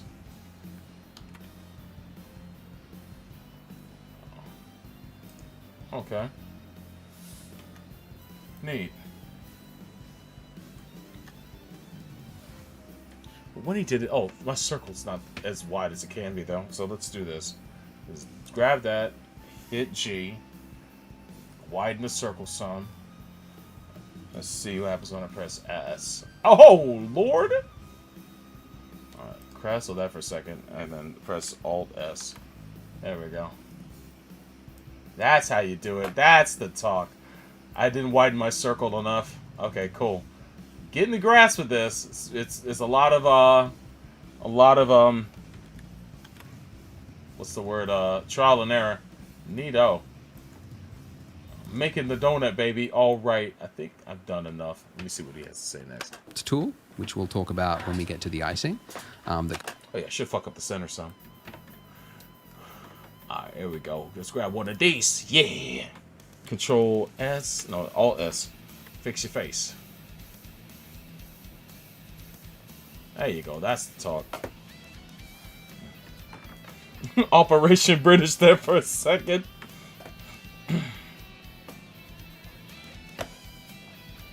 As a storyteller, blending gives you a whole new medium to think about, right? Yeah, you probably have noticed I've been working a lot in some other 3D modeling programs in order to kind of make design the characters for my story, but I want to be able to like fully control the design aspect of them as opposed to being locked into templates. So I learned that you can import the models from the game that I have been designing the characters in into Blender and then further modify them in there. So that's ultimately the goal.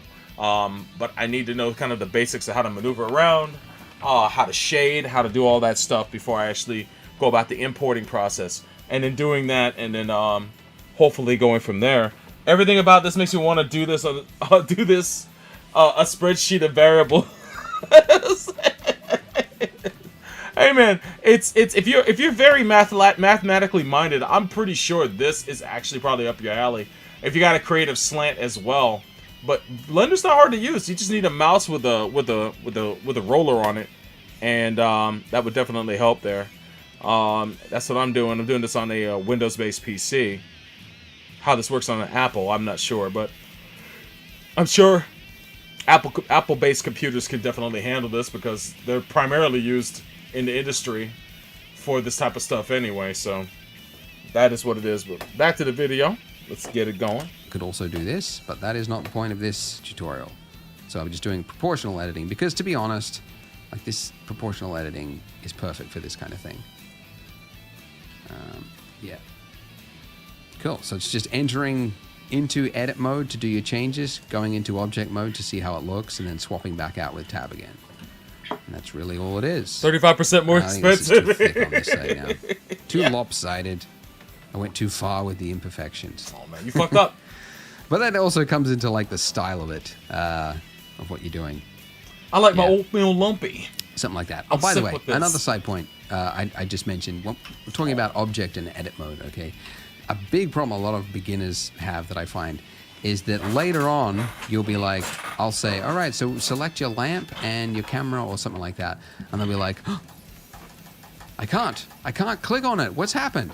It's because you are still in edit mode, okay? Edit mode means you cannot click on anything else other than the object that you are editing. You're still in this. When you switch back to object mode, you're now able to click on any object in your scene, but in edit mode, it is locked to that view. So if you can't click on things, just remember, check what mode you're in. You're probably in edit mode. Switch to object mode and you'll be fine. Okay. Just to finish on something completely random, because why not? Just throw it in there just as a little Easter egg for those of you that made it to the end of the video. Here's something cool. If you go to select, there's an option there for select random, and this will just select at random vertices on your mesh, and then you've got a little ratio thing you could change down the bottom there. Then, if you used Alt S, you would basically make a lumpy looking donut. So it's kind of like a quick way. If you wanted to make a lumpy looking donut, you could do it that way. And also if you change the fall off type, okay, so this is that ring, that little circle that goes around it, right? If you changed it from the smooth one to sharp, then you would make it something else. Like no a good. Spiky warped donut. No good, buddy. No good. It actually looks better without the subsurf and like flat. It's like, no, it does not. Okay, I don't know what I was thinking with that. Anyways, all right, just something random to finish on. Okay, so play with your donut, get something that you like, and then join me in the next part as we do the icing. So click here, and I will see you in the next video. We're going to ice. We got the icing cookie. Let's go. To make renders like these, you need high-quality assets, which is why I created Polygon, a library of models, textures, and HDRs that work in any 3D software. God damn it. Get started today at Polygon.com. Welcome back to the Donut Show, where we make virtual donuts that we cannot eat. In this part, we're going to be making... I can go for one right now. So, with our wonderful donut here selected, we're going to... well, first of all, yeah, like icing. I mean, you could do it a million ways. You could, like, add a plane. Just in case something goes wrong, let me save this file real quick.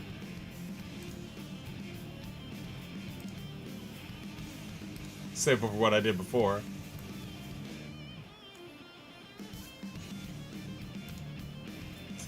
Alright, cool. We'll switch back to object mode and back to the video. And then like model it out and trying to pull it down and then sculpt it and do a bunch of different ways. The easiest way really whenever you're doing something is to like try to reuse part of your mesh wherever you can. So we've already got the shape of a donut. We can duplicate our donut, shave off half of it, and then we've basically got icing. So that's what we're going to do. Oh. So enter into edit mode and we want to select half of our donut. So if we went into, you can see that, like, if we looked at it from this, you know, if we drew, you can see we're missing part of it, right? Because it's like, this is one of those cases where I'm trying to say where you need to use straight on, okay? So, or number pad 1, number pad 3, whatever you want to do, something like that. Okay, and by the way, when you use this, it also switches you to orthographic mode, okay? Oh. So perspective mode is where you've got the depth fall off, okay? And then orthographic mode is when it is like as if it was like on a focal length of like infinity. So you're seeing like the actual, what's the best way to describe it? No perspective, essentially, zero perspective.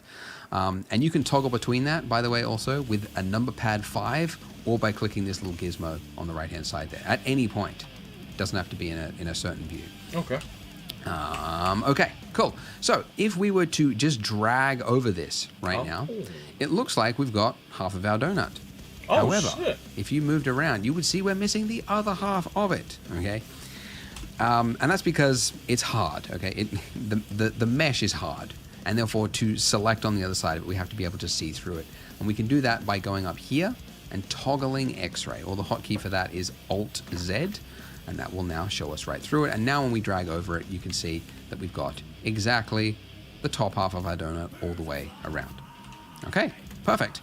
So we want to duplicate this and then separate it. Okay, so I'm gonna hit Shift-D, which is how you duplicate, or you can go up to Mesh and then click on Duplicate, wherever that would be. Right there, duplicate at the top. Yeah, but Shift-D. Okay, now when you do that, you can see that it is now locked onto my cursor, okay? And it's telling me, where do you want to place this duplicate? And I don't. I want to leave it exactly where it was. So if I hit Escape or right-click, it's going to cancel the movement and put exactly where it was, but it is now duplicated. Hold on a second. Let's try this again. All right. Where is Z? Oh no, it's not Z. It's.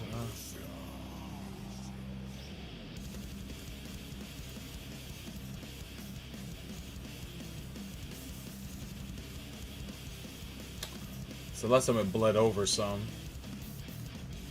All right, let's see here. This is Shift D to duplicate. Okay, there we go. That's better. Cool. Edit it. Now what we want to do is move this to its own object, because you can see that we've now got vertices on top of vertices, and they need to be their own separate objects. So to do that, the hotkey is P. P for part of the mesh. Go to another, I don't know. It's P. For whatever reason, it's always been P. And we're looking for selection. So separate by the selected part of the mesh. Okay.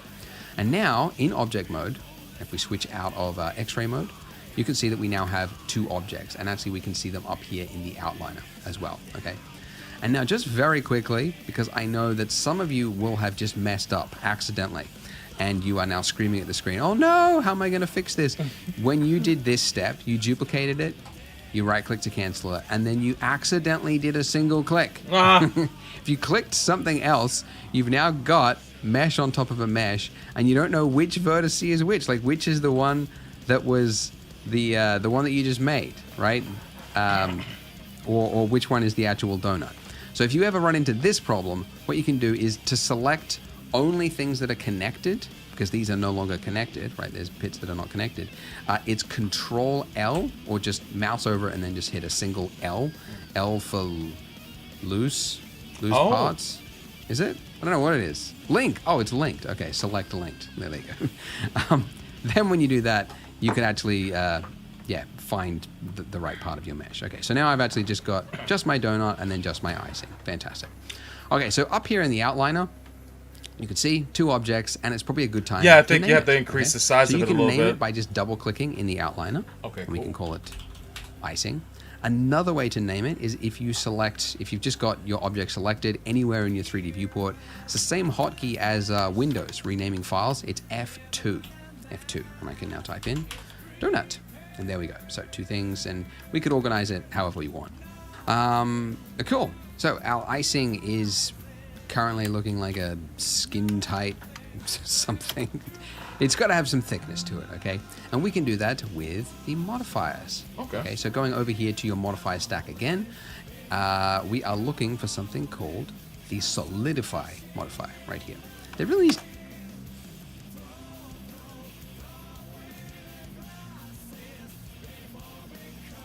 to be a search function for the modifier stack, but there's just a lot here at the moment. So Solidify, okay. And when we do this, you might not have actually really seen much change. If you went into wireframe mode, which you could do by hitting Z and then dragging to the left to go wireframe, or up here, so this is solid view mode, this is... Do it Z and to the left? Oh, okay. Alright, cool. Wireframe mode, okay? In wireframe mode, we're able to see just the raw mesh without any faces. You can see that it looks like a donut within a donut, but it's got thickness to it, but it is pointing it in the wrong direction. So this offset setting here from -1, we want to change that to 1. And now go back to solid view. Okay, so that is just like a doona of icing. It's a lot. So we're going to turn our thickness down to be something a little more reasonable. And by the way, when you're dragging these values here, here's a tip. You can see that it's like really hard to control because subtle movements is what I need, but it's moving it by a lot. If you hold down Shift, that is not incremental. What is it? Smooth movements? I don't know how to get out of wireframe mode. Holy shit. Yo, how do I change that? Damn. Fuck. Oh no. I don't know how to get out of wireframe mode. Fuck. Oh my god. Let's see here. Mode. No. I don't want wireframe mode. How do I get out of it? I'm not in object mode. I'm in object mode. Yeah. What the fuck? Hold on. Blah. There we go. Go. No. No. How about view? I gotta get the wireframe. Let's look at this short list real quick. Give me a second. Oh.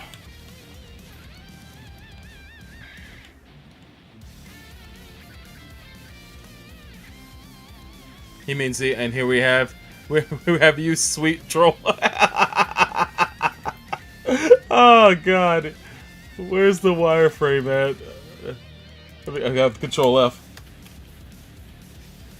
Can I Control F on this, please? Oh, it's the wrong thing. There we go.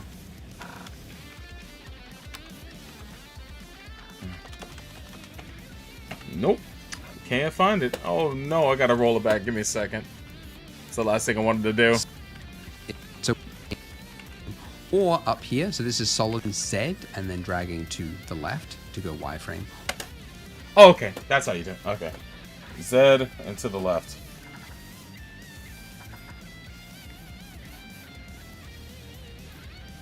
It's my mouse, though. There it is. Solid. There we go. Yes. All right, cool. Huh.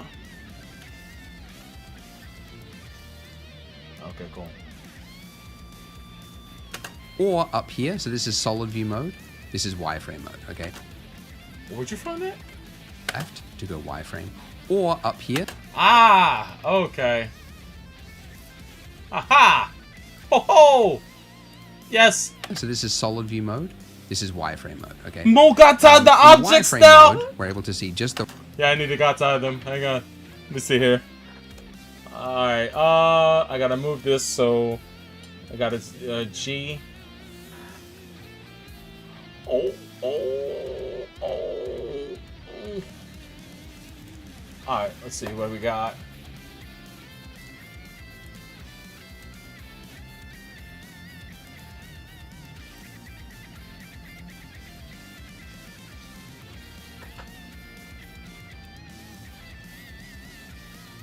Looks like it's not much bigger.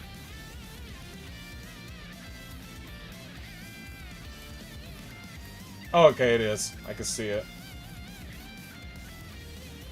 What is this, though? Oh, X-ray. Turn that shit off. There we go.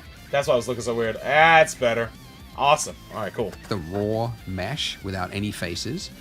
You can see that it looks like a donut within a donut, but it's got thickness to it, but it is pointing it in the wrong direction. So this offset setting here from -1, we want to change that to 1.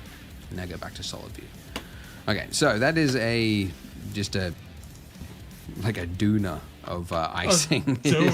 It's a lot. So we're going to turn our thickness down to be something a little more reasonable. And by the way, when you're dragging these values here, here's a tip.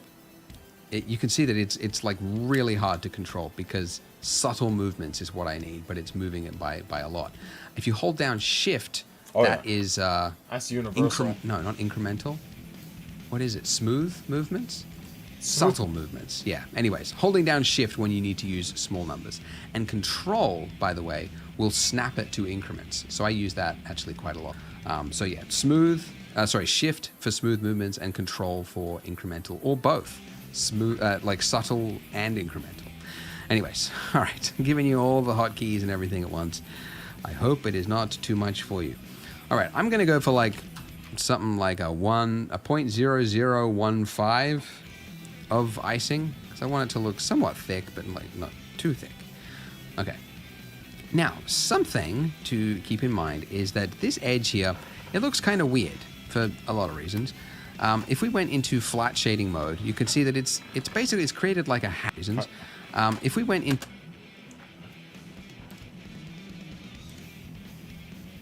flat shading mode, you can see that it's created like a hat, a hat on our donut. Okay, and the reason for that is the order of our modifiers here. So a modifier is, what is the best way to think of it? Well, it's working from top to bottom. That's how we'll describe it. Okay, modifiers are fantastic because at any point we can change these settings. It is a non-destructive way of working. This subdivision settings that I had before, I think it's too high, so I can come in here and I can change these settings, okay? Make it lighter. If it was not, if I was to apply it or I did it a different way, I could not change those settings. Non-destructive, it is fantastic. It also means that, it's working from top to bottom. So what I want to do is move this above my subdivision, which I can do by just dragging these dots at the top here, just dragging that up, and you can see that now it's doing if I just turn that off, it's doing the thickness part first, and then it is smoothing it, which means that edge there that was like this before is now being forced to go like this because of the subsurf, because it adds those points and then it kind of averages them out, which is, how subdiv works. There we go. Cool. So now, I don't know, now that thickness doesn't look like enough, so I'll just increase that a little bit, and I'm going to go shape. Solidify it at 2.5. I'll do that soon. I got a copy, son. Then I can fucking venture on my own once I feel comfortable enough. All right, let's see here.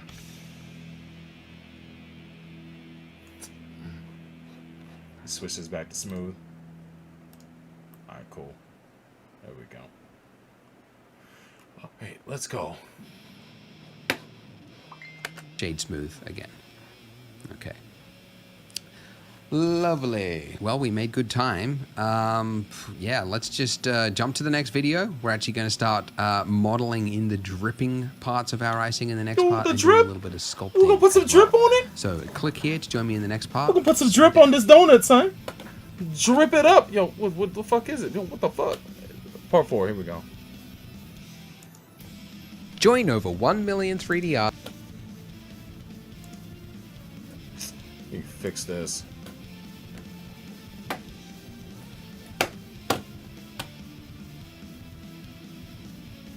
Why don't I have a mouse on this? What the fuck? Okay, give me a second. Ah! Always with the bullshit. Is this it? That's it. Right. Show mouse, thank you. There we go. Cool. Finally. Alright. This is all for CG porn, isn't it? Yes! You figured me out! Yeah, there's a lot of money in that, though. There's a lot of money in that, dude. There are some fucking people making bank off that shit. Holy shit. It is an industry unto itself. As for me, I'm good. I'm good. I got less nefarious purposes. Oh my god, but yeah, that's no joke though. That shit is lucrative. It is lucrative, man. Ask around, you'll see. Just thinking who most of his students are. Oh shit. Artists who use polygons, models, and textures to help them make better renders faster. Join for free at Polygon.com. Congrats on not giving up yet. It's always fun. Whenever you release a multi-part tutorial series, it's just fun seeing like the viewership drop after every part as people quit. Oh. So if you did make it... And what I haven't been doing is thumbing up the let me go back to the previous one real quick. To make renders like these, you need... Join over 1 million 3D artists who use polygons. It also marks what I've watched so far. Polygons, models, and textures to help them make better renders faster. Join for free. Yo, Mel said, so he says, LOL. Congrats Yo, nice. on not giving up yet. Exposed? It's always fun. Whenever you release a multi-part tutorial series, it's just fun seeing like the viewership drop after every part as people quit. So if you did make it, hey, you're staying on track. You haven't given up yet. No, I do hope that you can all stay through.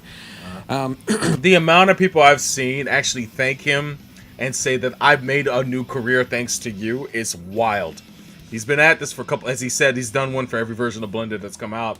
And they must have recently updated Blender, because when I was doing the 2.0 one, it didn't match up completely with what he was working with versus what I was working with. But it was matched up enough that I could actually get through the first 2 videos just fine. But then he just released these. Eventually, after the 4th video, it's back to 2.0. He's got a whole playlist of 2.0, but I think it's all still applying. It should be fine. Let me see if we can at least get to step 5 or 6 tonight. So let's see here. Just want to get to the part where the donut is covered in sprinkles.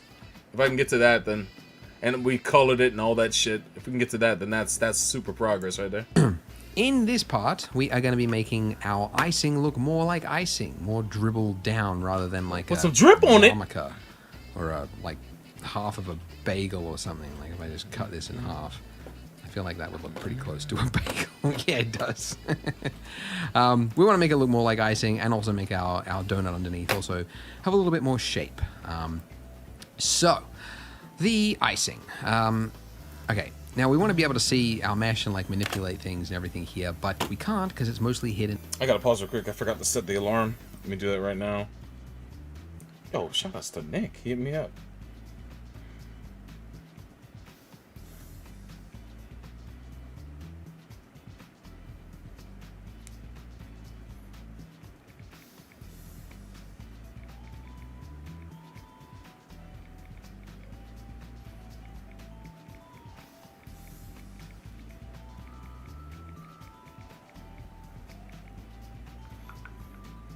Alright, let's see. Now my alarm app is fucking up. Alright, here we go.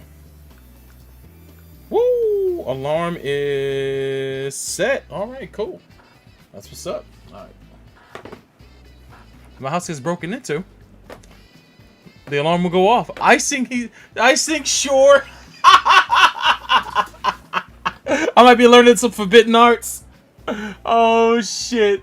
So, what, different kind of glaze? Is that what you tried to say?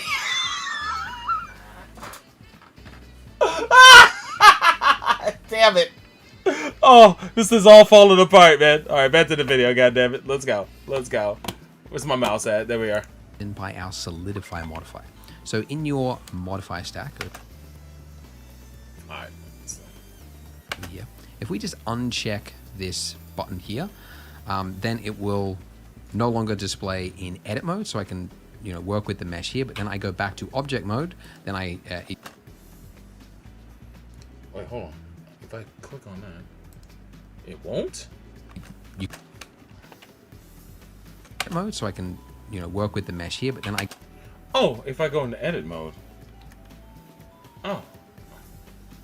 Go back to object mode, then you can see the solidify modifier again. So that's what we want.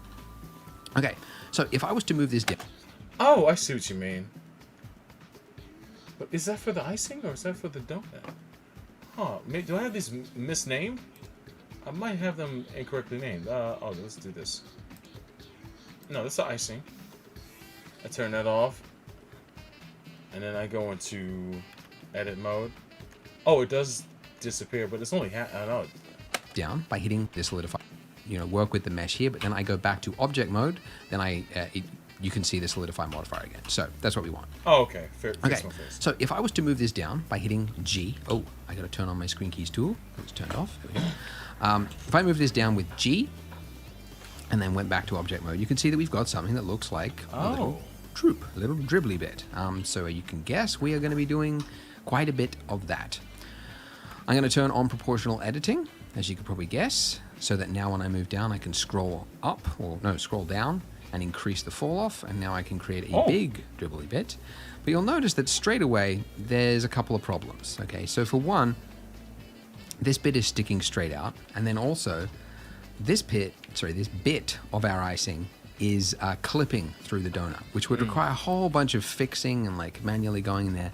It's not good. Alright, let me do something real quick. G?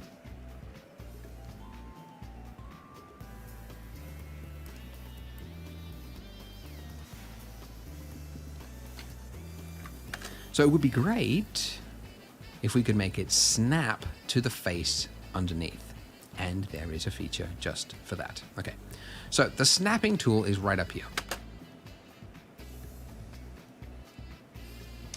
Oh, there it is, yeah. Okay, this little magnet icon. Okay, a quick just overview of snapping. Snapping, you can always, whether you go up there and like turn it on or not, you can always temporarily enable it by holding down Control. Okay, so this default is set to increment. So if I'm moving an object, rotating, scaling, that's transforming. Okay, so it's snap during transform. If I'm moving it, if I just hold down Control as I move it, I am temporarily restricting its movement to the grid floor underneath it, basically, because that's the increment that it's looking at. I see, yeah. Okay? So I can only move it when I'm holding down Control to that. And that is the exact same thing as if I was to check that, turn that button on, and then move it without hitting Control. Okay. So there's no difference between holding Control or not holding Control. It functions the exact same way. It's just that this way lets you do it without having to hold Control, basically. Okay. But that's also another good point, because there's a hotkey for it. I can't remember what it is, but you sometimes hit it accidentally without realizing. And then you're like, why can't I move things properly? Like Dalo says, is this stuff happening? It's the prequel. it's all messed up, and that's actually a common beginner question. Why can't I move things? Just check that that's not turned on. Just check, yeah, because it's probably turned on. Now, let me fix something real quick on my display.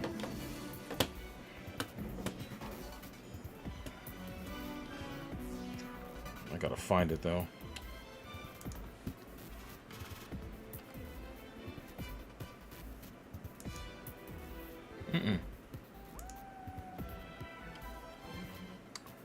Damn. There we go.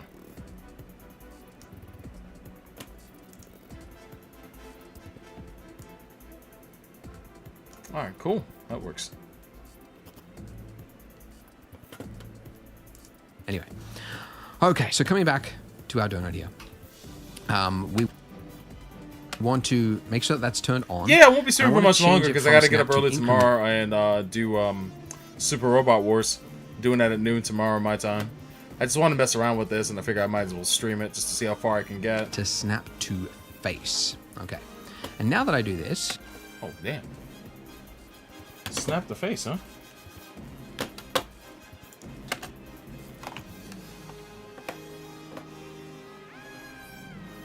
Oh, it's still... Okay, I see you. Snap to face. From snap to increment to snap to face. Okay. And now that I do this, you can see that if I grab this edge here, sorry, that point there, and I just move it down, you can see that part of it is this edge here at least, or this point, is now snapping to the face. Okay. Okay. But this part is not. Okay. So there. Okay. Okay. Okay. I'm trying to. Hit that G. Oh, hey, hey, hey. Alright, cool. Switch. Oh, neato. Neato, gang. To say that too much. There is a function for this. Underneath snap to project individual elements. Individual elements, which doesn't explain anything really. Like, there's no way you would know that this is the button to push. There's really no clue that that's what to do, but it is. If we check that now, when we use our proportional fall off, anything that falls in the proportional fall off area will now also snap to the face underneath it, and that is how we do it. Now we can do whatever we want here. We can move this around, we can do whatever, and we can make our donut icing look like icing, and it will automatically snap and form. Fucking dope. Alright, cool. Yo, like that fucking SNK right now. Art of Fighting, baby. 96! Know that song anywhere, man. Alright, let's see here. Let's get that G. And yeah, there we go. Yo, man, good shit. Let's see what's it look like. Bam. Oh, damn. What the fuck, though? What the fuck? Why is it not, why I got this? Why I got that lump, man? It's tearing. Why is it tearing, man? There you go, man. What the fuck? What did I do wrong? What did I do wrong, son?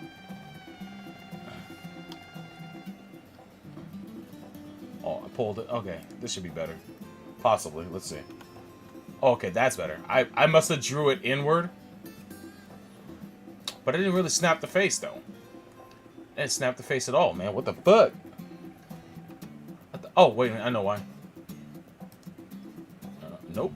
It should be snapping the face. It's not, though.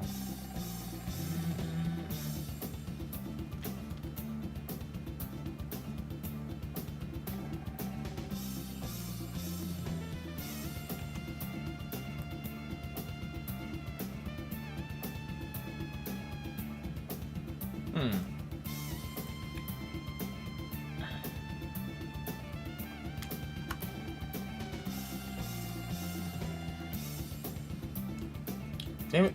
Let's try this again. G. It's G over there.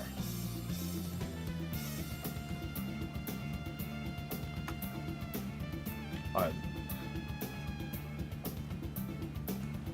The shape of the donut, which is perfect. Now, I've learned from doing donuts many, many, many times. I've made more virtual donuts than probably actual donuts I've ever eaten. I've learned that it's better if you work from reference. Okay, so go to your Google Images and type in donut icing, and then just find an image. Doesn't really matter which one, but like something that you like. Okay, if you like the look of it, like this like extra dribbly one, you could get that. Extra dribbles. Like this one here. Just save the image, put it somewhere, put it on your desktop, and then I'm going to show you how to bring this into Blender. Oh, okay. Word? Alright. I actually open it up in the... Let's see here. Oh, wrong one. Oh, no. Stop that shit. Alright. Ice.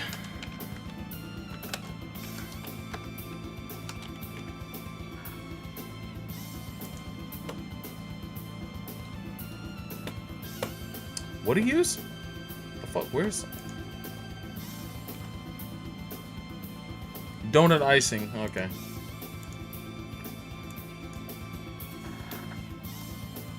God damn it.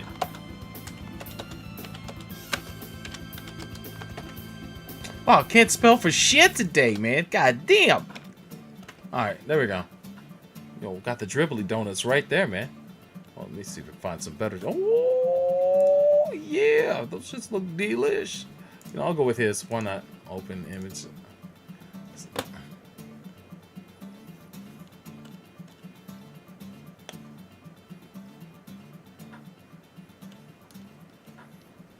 That song's the shit, man. God damn. Yo, SNK used to murder these soundtracks, man. They still do, though. Fucking KOF 15 soundtrack is no joke. It's no joke, man. Let me see here. Where can I put it? God damn it. I need a folder to put this in. Let me go to media, clip art, images. There we go. Clip art, photos, donuts. With mad suspects will come on my computer. It's like, why you got all this glazed shit on your computer, sir?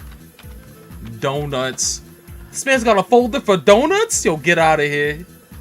SoulBro, you got problems. Alright, cool. I got my donut. Oh, no, close that for a second, goddammit. No, let's go here. Let's open with photos. Yo, it's getting warm as fuck in here, man. This PC is cooking me. I hope the AC would be able to fight back, but here we are. Alright, cool. I got my photo with donuts up, my reference. Where's the video? There we go. One, you could get that. I happen to like this one here.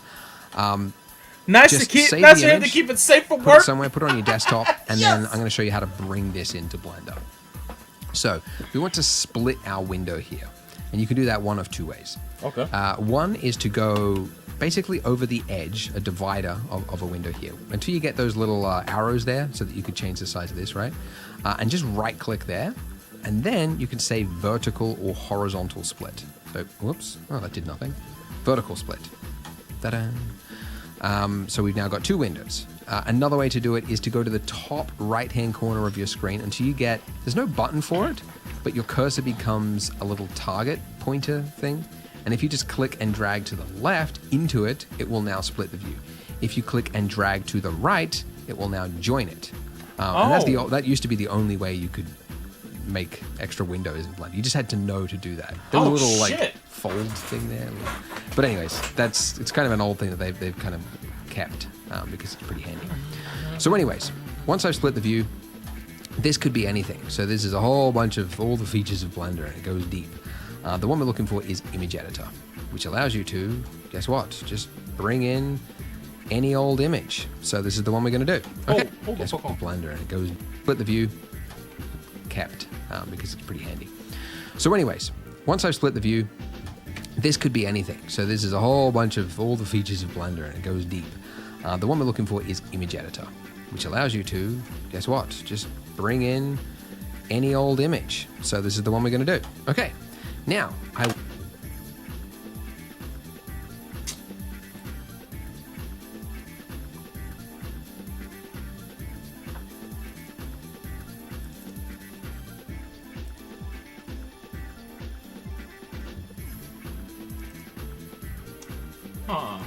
Oh, wow. It's funny because I forgot I'm on a different PC with this. So give me a second. I got to find that same picture. On this PC, I'm going to do that now.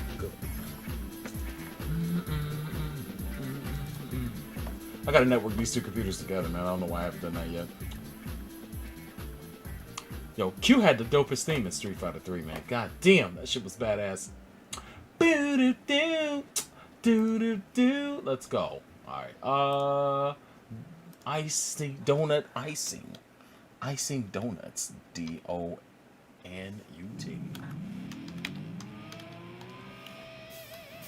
Yo, man, I can't fucking spell for shit. The fuck is wrong with me today? Alright, man. Images, please. No, you piece of shit. No.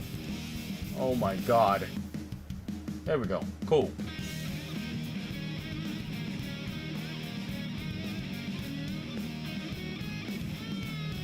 The fuck did I put it? What? Yo, it's not showing up? Word? What the fuck? I'll make this fucking simple. Make this simple right the fuck now. Where's my Twitter? Where the fuck is my Twitter at? There we go. Uh-huh. Oh. Go here. Alright. Yo, Varnus was popping, man. I think you're here. I'm not sure.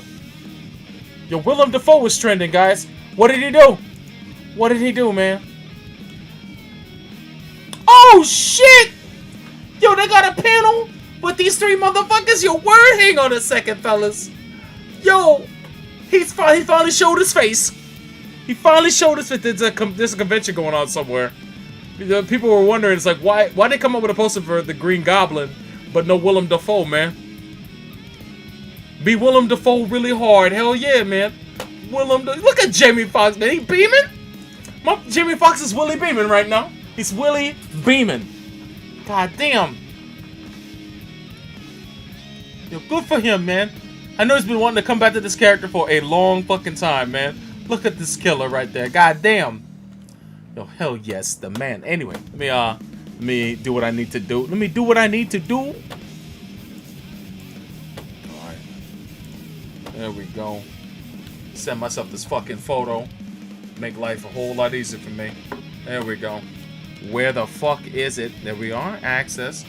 Quick as fuck. The glazed donuts. Bam. Trigun donut service pack. Shout outs to Nick the Stampede. He knows how much we love that album. We do. He and I. Fucking classic. The first Trigun. Actually both Trigun volumes of the soundtrack. Shit is great. Ah yes. Download. Oh, hold on. Open a new window, please. Thank you. Save image. Alright. Let's make a folder for this.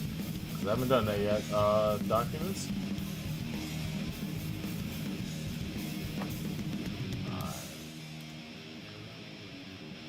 Let's go to media. Let's go and make a folder called photos. PHOTOS. There we go. I can spell today finally. Who knew? And then donuts. And voila. Oh man, don't you fuck my shit up. My favorite remix of Ryu's theme, man. Do do do do do do.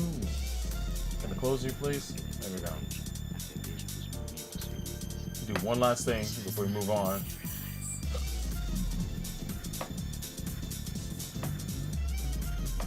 How about you fucking let me...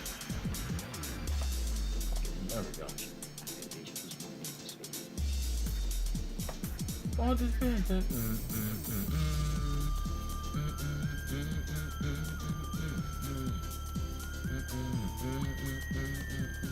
Don't know why that's not there now. That doesn't make any sense. God damn it, boy. Nothing comes easy, man. Nothing ever comes easy. Just take me back. That's it. Media. Projects. Oh, photos, I mean. Okay.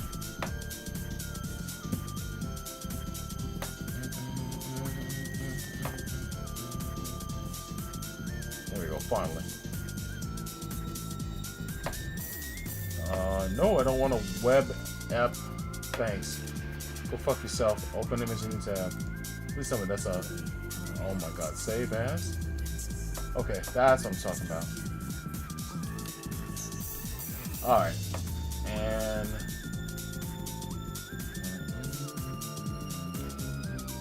I don't even know where this is.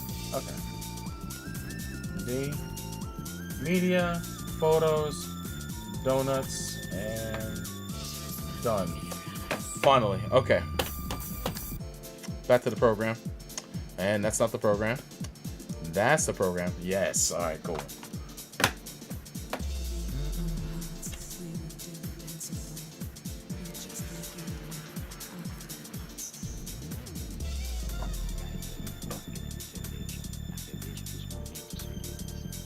Yes, alright, cool. That's neat. All right, dope. Millie Tompkins, best big girl. Hell yeah, dude. Millie, son. Millie was the shit, man. I like Wolfwood's taste in the ladies, man. Yo, Wolfwood.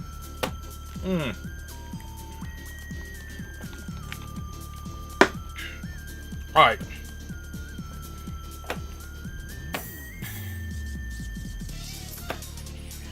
Ramses, man, what's happening, baby? I see you. Good to see you, buddy. If I can find the right mouse so I can get back to the video. There we go. Cool. I want to start to model some of the shapes here, and it should result in a far better one than if I just went by eye. It's one of those lessons you learn that you always think you know how something looks, and then you get to the end and you go, it doesn't look really good, and then you go, oh, I should have just used a reference photo because it's totally different than what I imagined. I want to get a t-shirt. It just says reference, reference, reference. Yeah, he's not wrong. A lot of people do that when they make 3D models of anything. You want to have a reference photo. I was watching people make themselves in metahumans, and they had to use reference photos shot from like different angles to do it. Switch to this. Oh, I thought the cat was in here for a second. Ooh. What touched my leg? Alright, let's click on that. There we go, and then hit the G button, scroll this real tight. And I could tighter. Tighter. Huh. Alright, maybe I should look and see how he does it, because it seems to want to pull the whole thing down still. Oh, no. Because it's like my biggest piece of advice for artists whenever they ask for feedback. I'm like, just look at reference. You got it wrong. And I do it wrong myself.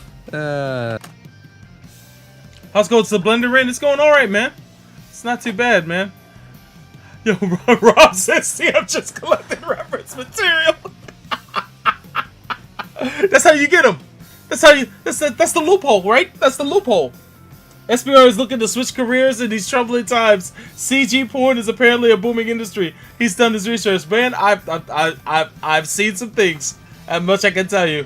I said in the quest of finding a CG modeling program, I have come across the border of the dark web in some cases. It's like, yo, what the fuck is this shit? But yeah.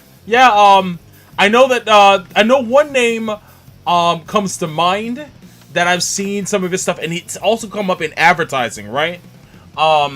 Because if you go to like any like site with adult ads, they show ads featuring CG characters, right? And they're done really well.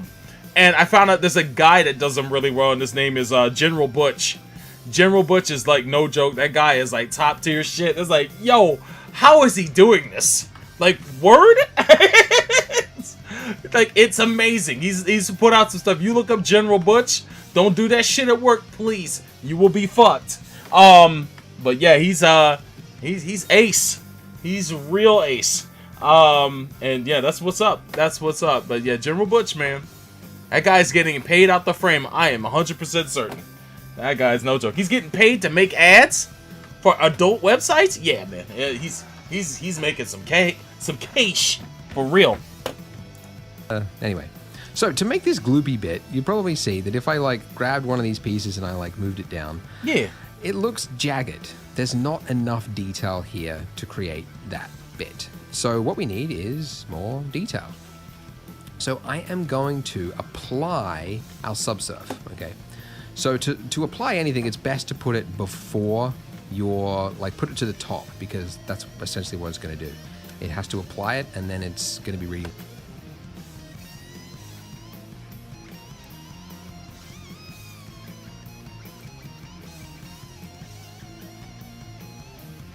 from the top anyway, roughly. So I put it to the top, and it's okay. We'll fix this edge after. To apply the subsurf, if we go to this little drop-down arrow and then hit apply, or you can just hit Control-A while hovering over this, it will apply and then hit apply, or you can just hit To apply the subsurf, if we go to this little drop down arrow and then hit apply, or you can just... Hold on. All right.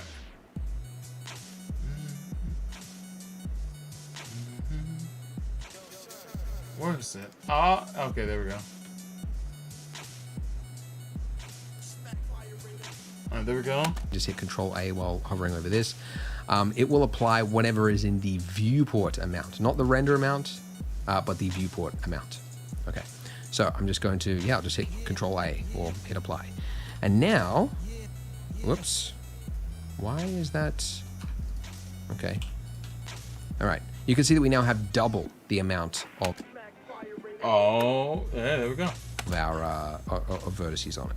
I'm temporarily hiding the donut, by the way, which you can do by hitting, you can hide anything temporarily by hitting H, and then Alt H will bring anything back. Oh, word? So it's hot. Word. Oh, no. Oh, Alt H. There you go. Yeah, man. Good shit. So if you just need to temporarily get something out of the way, H, and then Alt H. Okay. But yeah, somehow this is like, I don't know, it's like clipping through it, which we could, it's odd that that's happening. You can see that if I just like randomly click here, that I'm going to bring this through. And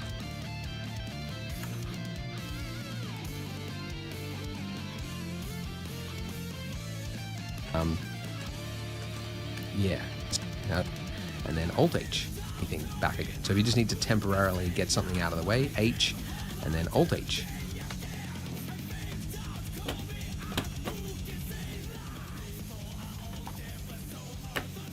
Ramsey says, man, this takes me back to when I used the AutoCAD. I was saying the same thing at the start of the stream. I used to be a draftsman back in the late 90s. I went to ITT for for computer-aided drafting from 1995 summer, and I graduated in November of 1996.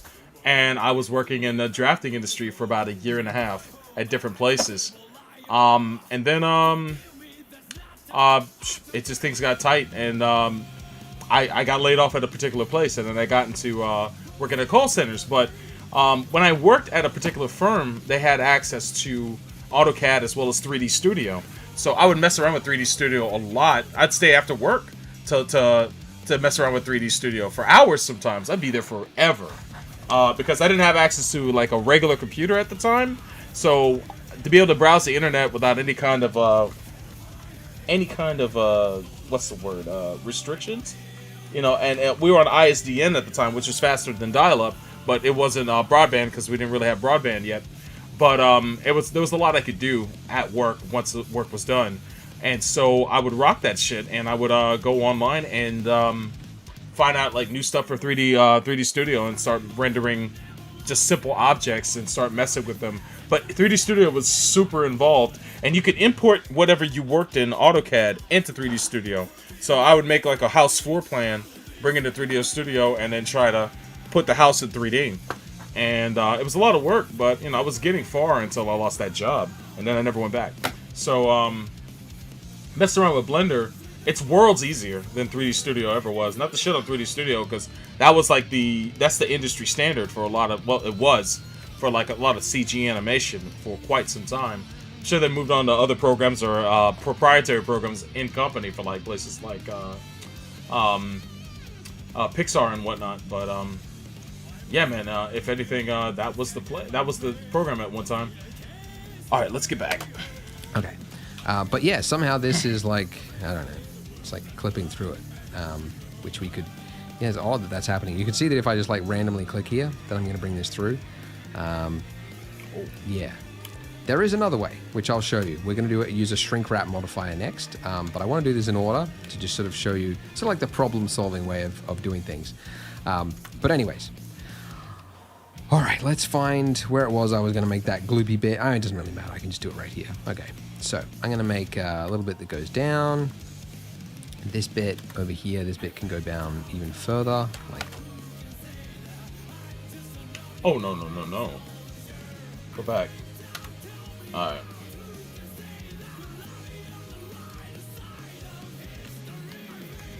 Cool.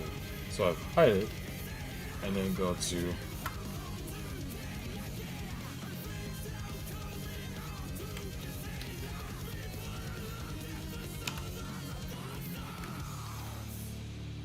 Alright, I got it. I've clicked on it. So if I hide it, and then I go to edit mode. What the fuck? Where's edit mode? Oh, I can't? Because it's hidden? That's so weird. It's like he was able to do it though.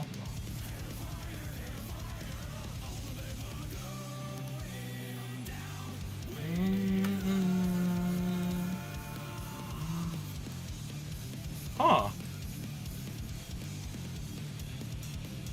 So did he hide it? Go back. Alright, let's go back to where he hit it. Temporarily hiding the donut, by the way, which you can do by hitting, you can hide anything temporarily by hitting H, and then Alt H will bring anything back again. So if you just need to temporarily get something out of the way, H, and then Alt H. Okay. But yeah, somehow this is like, I don't know, it's like clipping through it, which we could, but yeah, somehow this is H, and then Alt H. Okay. But yeah, somehow this is like, I don't know, it's like clipping through it, which we could, yeah, it's odd that that's happening. You can see that if I just like randomly click here, that I'm going to bring this through. Yeah. There is another way, which I'll show you. We're going to use a shrink wrap modifier next, but I want to do this in order to just sort of show you, sort of like the problem-solving way of doing things. But anyways. All right, let's find where it was I was going to make that gloopy bit. It doesn't really matter. I can just do it right here. Okay, so I'm going to make a little bit that goes down. This bit over here, this bit can go down even further, like that, right there. And then this, I'm going to use to pull down. Now, if I pull, so there's a bug in Blender. I believe it's a bug because it's only happening occasionally and didn't happen in the last version of Blender. Pretty sure this is a bug just because I'm using the beta version of 3.0 and didn't happen in the last version. I believe to pull down. Now, if I pull, so there's a bug in Blender. I believe it's a bug because it's only happening occasionally.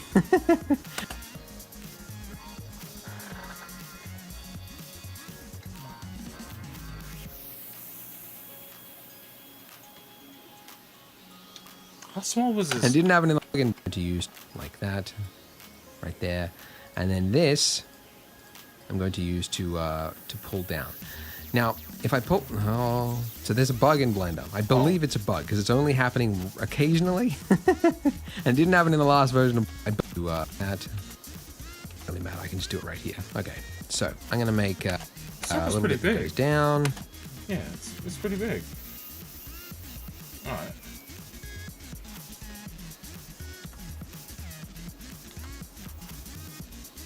I forgot how you select more than one. That's the control? I think it's control. Yeah, it is. Oh! Huh, I'm good. Alright. This bit over here, this bit can go down even further, like that, right there. And then this. Yo, Rob says with porn, if there's a will, there's a payday.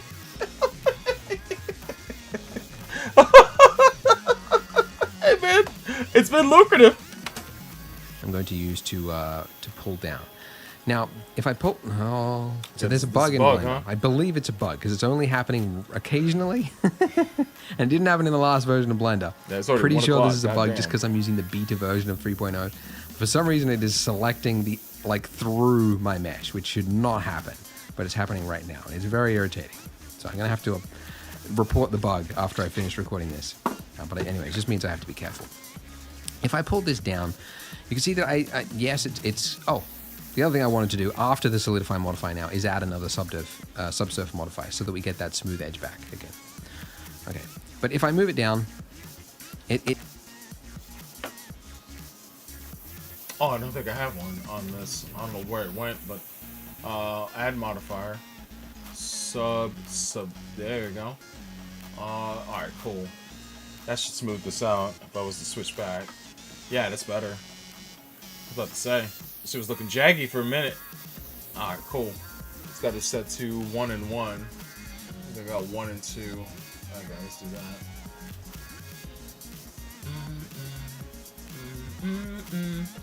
it looks it's a little too stretched. Okay, so you want to try and go as far as you can, but at a certain point you need extra mesh. You need to sort of break this line to create extra parts of the mesh.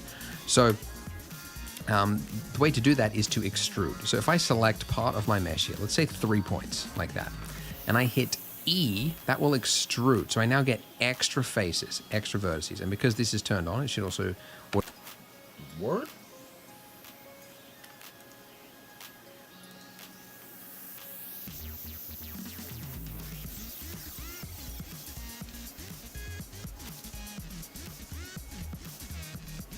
Said hit E, right? Is that before I start gripping? Alright. I hit E. Oh, that's how you do it. Oh.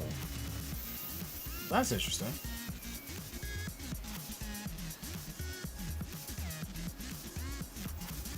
Okay.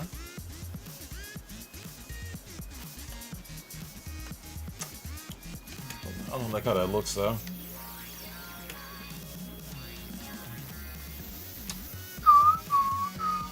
I may suck at Tekken, but man, that OST is amazing. Every game. They hit harder than fucking Tyson, boy. With that music.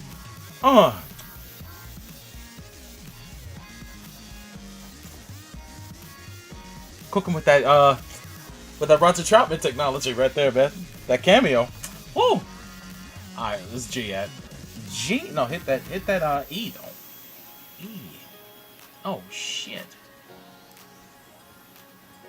What's that look like? Oh, looks like shit. So you have to pick more than one for you to get away with that.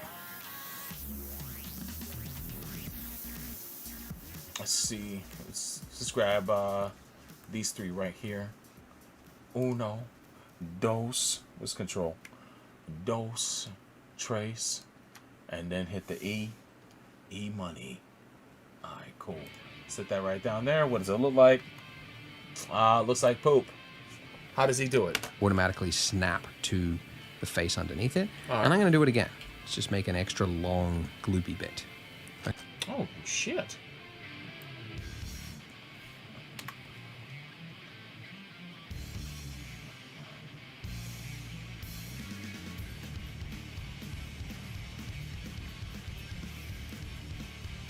Alright, cool. Extra long gloopy, man. Doesn't look like it's snapping to it, though. His snaps to his. Mine not so much. Even though I set it up to snap, though, right?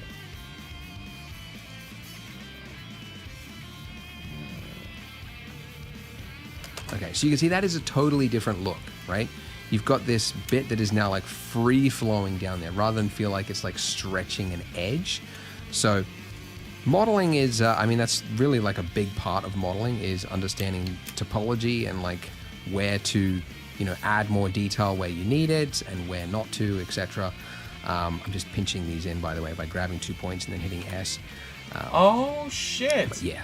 Okay, cool. But, I'm trying to keep this fairly simple for this tutorial. Okay, so I've got that little bit Look, there. man, Now make let's it do complex, another man. bit. Fuck us up. So I'll grab this bit, move this down. Let's grab 2 points. Just make this a short little gloopy bit. Or will it be? Yeah, what's the that looks a little bit is he weird, the Bob Ross of this shit? He's Bob Ross So me right odd now? That bug is happening. Never seen that bug before. Bugs get fixed surprisingly quickly in Blender, by the way, if you're curious. They are hard to come across because with an open source software like Blender, like so many people are using it and so many people are reporting bugs that, yeah, it is surprisingly more stable than 3ds Max Maya. I say that now and like people will be raging in the comments. No, it's not. It's, That's but not I'm incite pretty violence. sure that's like fairly well agreed upon in the community.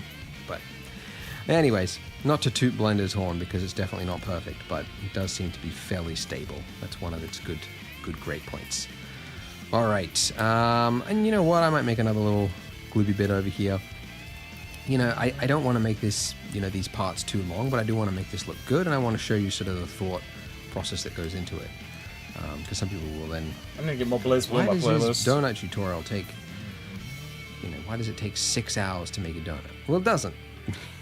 But I can do it really quick if you want, but you won't learn anything. Anyways, now I'm making on the other side of the donut. Let's say over here, like a really big loopy bit that goes down. But so far down that it's going to extrude another piece down. Hitting E to extrude it down, and then I'll scale that in by hitting S. And let's just move this up and around.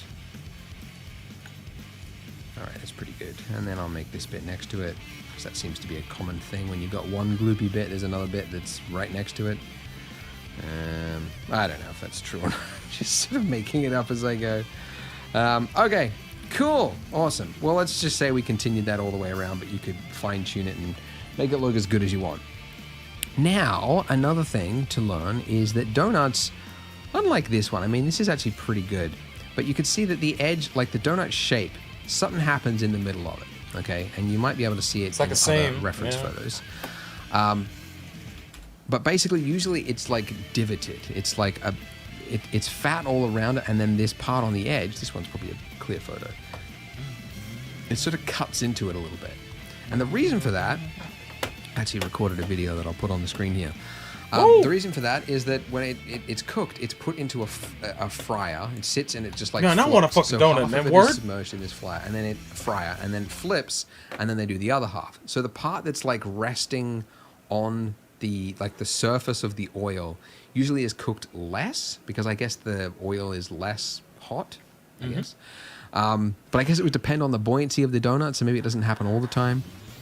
But evidently, that seems to be one component of a donut, is that it has that bit that sort of goes in. So it's like it's fat up top, it goes in a little bit, and it's fat down the bottom again. So let's do that in edit mode with our donut. But we need more geometry. Same problem as we did with the donut icing straight away. We've got the same problem here. So I'm going to apply my subsurf modifier over here, hit apply. Hold on it.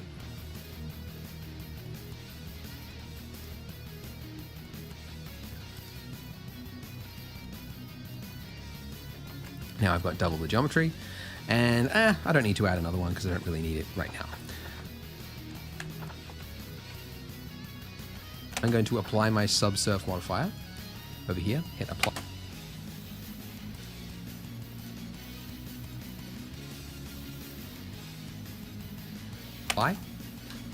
Now I've got double the geometry, and I don't need to add another one because I don't really need it right now. And now I'm going to hit O, O again, turn that on. Disable snapping, because I no longer need that, or I don't need it for this step anyway. And then using my proportional fall off, because I do want that. Hang on. For this step anyway. And then using my proportional fall off, because I do want that, or I don't need it for this, again, turn that on. Disable snapping, because I no longer need that, or I don't need it for this step anyway. And then disable snapping, because I no longer need that, or... So when I press O, it turned off something else. Hold on.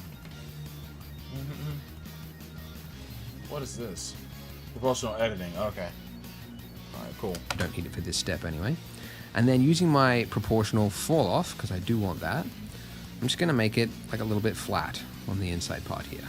Okay. Wait, how? Cool. Alright. And then using my proportional fall off, because I do want that, I'm just going to make it like a little bit flat on the inside part here. Okay. Wait, which one did you pick? Over there on the side. Okay, that makes sense.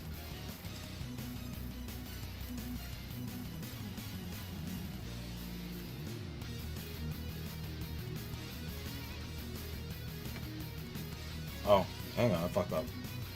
Alright, it's Alt S.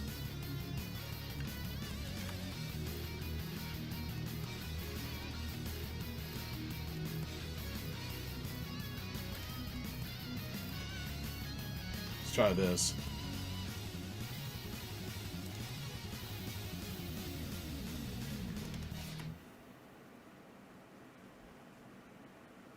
Oh, that's how you do it. Okay, go down. Okay, cool. How big is this window? Oh, he did it from there, though. Huh. I'm a little lost. Alt left click to select edge loop. Okay. O again, turn that off because I don't really. Now I've got double the geometry, and I don't need to add another one because I don't really need it right now. And now I'm going to hit O, whoops, O again.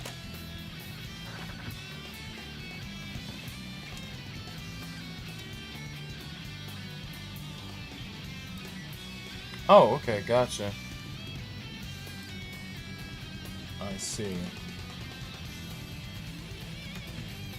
That's how he did it. Okay, that makes sense. Gotcha. Okay. Although I should go for this one. Alright, cool. Alright, then Alt S. Ah, yeah. Okay, there we go. And turn that on. Disable snapping because I no longer need that, or I don't need it for this step anyway. And then using my proportional fall off, because I do want that, I'm just going to make it like a little bit flat on the inside part here. Okay. Cool. All right. Now, this is now way off. Okay. So why did I do it in this order? Right. Why, Andrew? Why didn't we start shaping it the way like that? Because now it would seem like we have to go through here, turn on this, and like snap it for each one of these parts, and that's just annoying. Well, you don't, okay? Because there is, and I did it in this order because I want to show you there's two ways to make something snap. The other one is the shrink wrap. I want to show you there's two.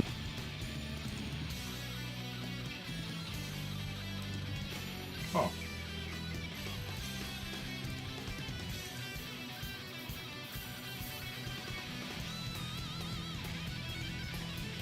It's just annoying. Well, you don't, okay? Because there is, and I did it in this order because I want to show you there's two ways to make something snap. The other one is the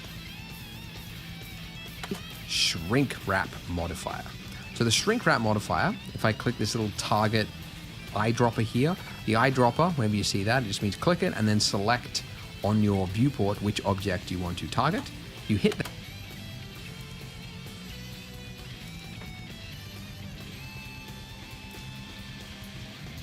On surface, target is donut. Alright, cool. Woo! Word! Oh, shit. Word? Oh, I might have made the inside a little too convex, but we'll stick with this for now. Let's see what happens. Alright. Offset is how much? That it will now snap to snap! mesh. Now, what's happened? Why does it? Damn, it's the latest. This is probably the last one I have to do. Isn't that a pretty cool pattern? But I definitely want to continue Why is it this doing though. that? It's because of the order of your modifiers. So if something doesn't look right, check the order of your modifiers. It's working top to bottom. So it's giving thickness first, and then later on it's shrink wrapping it to it. So obviously that's not right. That's neat. Shrink wrapping goes first. Now that we've done that, you can see this is what it looked like before. This is what it looks like after. So shrink wrap modifier will try to find the shortest distance between each of these points and the mesh underneath it. And it just so happens to usually get it right.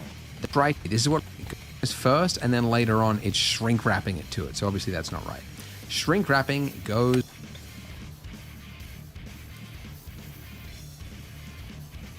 first. Now that we've done that, you can see this is what it looked like before. This is what it looks like after. So shrink wrap modifier will try to find the shortest distance between each of these points and the mesh underneath it. All right. And it just so happens to usually get it right. Just check the inside part, make sure there's no problems there. But yeah, that's how you can do it. So now we've got something that looks a little bit more like the shape of a donut, right? Because the edges are, Mine doesn't look nearly as good as are his. not jutting out. They seem to be flat. And that's kind of cool. It's kind of what we want. I might actually make this bottom bit just a little bit fatter. So I'm going to hit Alt-S on this. Oop, turn off this.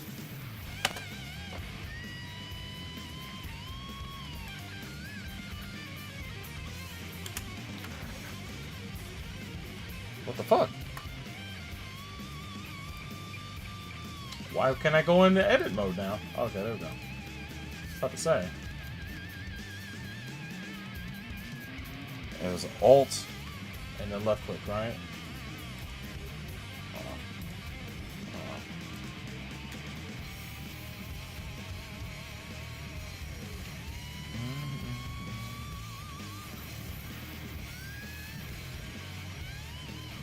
Oh, it's Alt. Alright, let's try this again. Alt L? I think. Alt G? Or, oh, it's S. Alt S. There we go.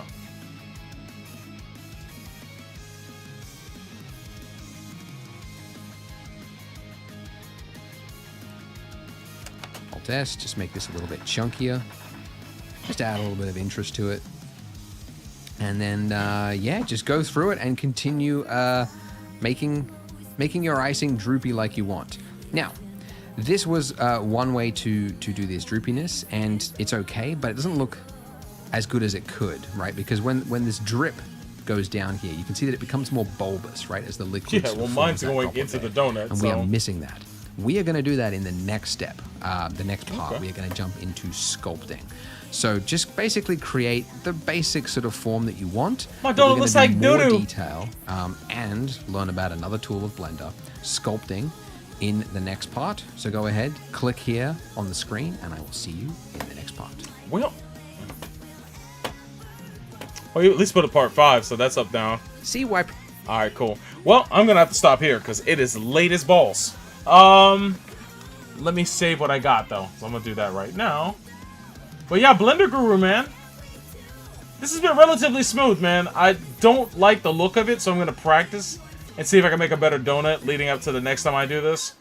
So that way, we have a better looking one. But yeah, it's something.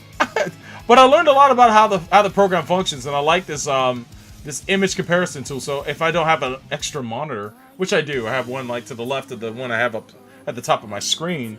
At least I have an in-app thing that I could use to compare sizes. But I live in a house where we have multiple monitors that I could rock, so that's not a problem, baby. Not a problem at all. But thank you guys, man. Yeah, this has been this has been an educational, to say the least, man. And again, this guy is Blender Guru on YouTube. He's pretty cool, man. I like his stuff, man, and he's not bad. Let me see if I can pull up one or more of these videos from Royal Skies.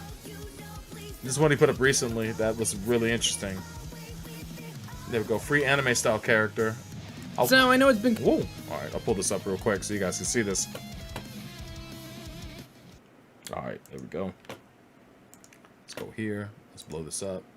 So I know it's been kind of quiet here for the last 2 weeks, but I am happy to announce that today I have finally finished creating a fully Guilty Gear style anime shaded character that you, the community, can download absolutely free. This is a very tricky art style, and it's really hard to study because there aren't a lot of free quality examples out there online to reverse engineer. So the squad and I really wanted to make sure that this type of resource was available if you needed it. Every technique that I've shown you in the last 30 videos has been applied to this character. Square UV maps, hand-painted artificial outlines with the separate ambient occlusion map for detail, and manually adjusted normals using the proxy method that I learned from Yuli and Ruki. In addition to all the anime shader stuff, this character is completely weight painted, with all the controllers and drivers that Blendo had from the last giveaway. So it has 17 shape keys which guaranteed the elbows, hips, wrists, and shoulders are all weight painted beautifully no matter how you pose it. And everything adjusts itself with drivers, so the shape keys will automatically activate and deactivate when you start to pose the rig. But I also made a few improvements to the rig that Blendo didn't have. Like last time, this character is 100% motion capture compatible with Rococo. But unlike last time, the rig is also compatible with the humanoid Unity rig, which means that any animation from your humanoid Unity characters can be slapped right onto this character as well. So it's a game-ready character, rigged and ready to go. And speaking of game-ready, a few of you programmers out there left me some messages during our Unity series saying that it would be really helpful just to have a character with all the basic animations needed to quickly start prototyping a game. So I've spent the last 4 days making all the most important animations that you would probably need if you wanted to quickly prototype a basic shooting game. You can find a frame data catalog to see the full list of which animations happen on what frame. Frame 0 is the classic default T-pose. Frames 10, 20, and 30 are just demo poses to give you ideas. Frames 100 to 200 is the idle animation that would run when the character is supposed to be standing still. Between frames 250 and 273 is everything you would need for a vertical animation tree, so So aiming down -90, -45, 0, 45, and 90 degrees. Frames 275 to 298 are torso twist animations, so horizontal aiming from -90, -40, 0, 45, and 90. And frames 300 to 600 is where all your animations for walking happen. So walking forward,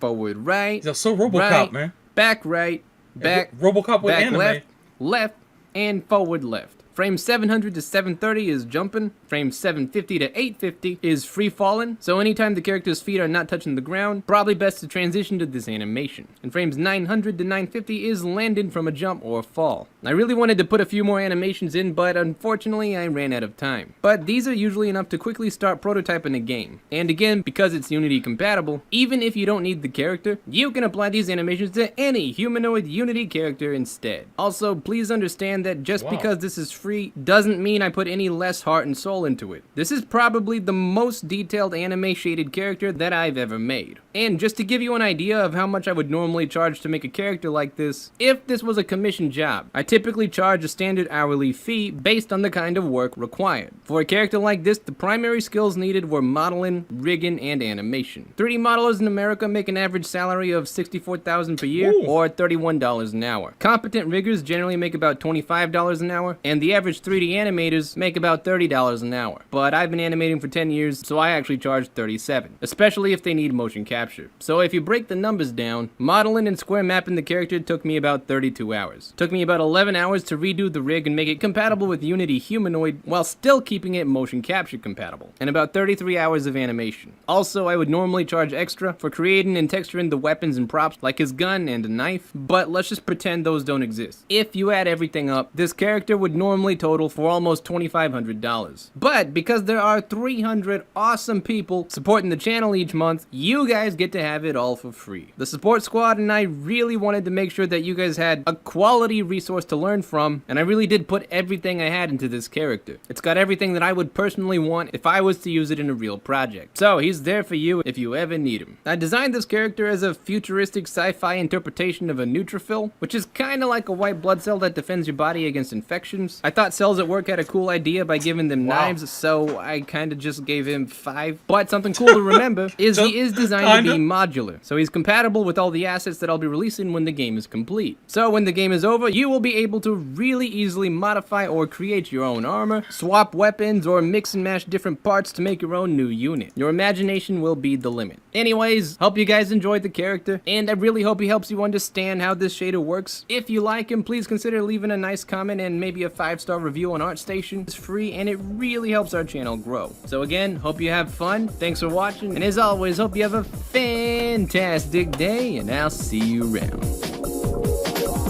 Fucking cool, man. It's again, takes a lot of work to do that, but he says that the more you do it, the easier it becomes. He's got a couple of characters he's made. That's his original character right there. The girl at the bottom video right there. So but yeah, man, it's work, but it's work that's becoming quite needed because this art style is not right now common when it comes to freelancers. So the freelancers that can do it are in high demand, and those rates, man, working on big projects, working on anime series or on video games, the rates are what they are, man. And good to see someone's getting paid, because most people in the fucking gaming industry get fucked over cash wise. She looks like the major redheaded stepchild. Yo. It's cool, man. He kept it simple, man. That's what he did when it comes to that. But you know, as his technique goes, as the technique increases, he'll be able to make more detailed characters. But I know my first render character is going to look terrible. I can't wait. Can't wait to see my shitty characters, man. It's gonna be the best. We all start from somewhere, though, right? We all start from somewhere, and I'm totally cool with that. Let's save this project real quick and close out of it. All right, cool. Did that. But yeah, man, the program I have been using, where's my music? Jesus Christ. It's like my first day streaming, guys. Let's see here. But yeah, man, if it comes down to it, if I can pull up I don't even know where I have this thing. move this mouse. There we go. One step at a time. There we go. Cool. I know I've been working in Photoshop quite a bit lately, so my Photoshop skills gone up. But yeah, using this program that I've been using, what's it called? Studio Neo. Been able to like mess with lighting and shit and work on editing characters. I'll pull it up real quick for you guys to see. This is a character creator game that I've been using. Oh, god damn it. Let's switch over. Oh, there we go. Camera. Cool. Now I can open this up. Yep. Genlock Season 2 is imploding. Season 1 is worth most people's time. I heard there's a lot of death in Season 2, man. I don't know who dies or anything like that. I don't want to know. But when that season's over, I've already talked to the fellas about putting that in our list of shows to review in the spring or in the first quarter of next year. So, not so much the spring, but the first quarter of next year. I know that we're going to be reviewing the Batlog series that's on Gundam Info, and then the new Gundam Build the Real. We're doing that as well. Season 2 has got strong last season Game of Thrones vibe. Ooh, that could be good or bad. Mostly bad though. Not to say that this season's bad, but it means that the kill count is high, like the end of a Tomino series. Then, ooh, we're getting somewhere. All right, let me open up the studio. There we go. It's loading.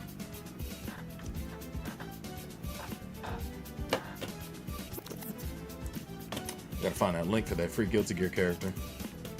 Oh, I can't do it from here. I gotta do it on my other computer. But I will link myself.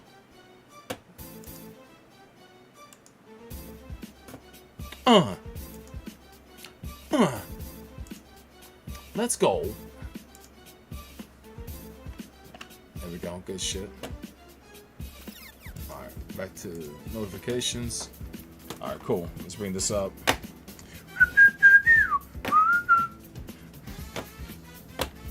Alright, there we go. Game? Alright, cool. See if I can pull up something I've already worked on. Load. Oh, this one with like a bunch of characters, but I gotta work on the lighting. It's the thing I just recently made.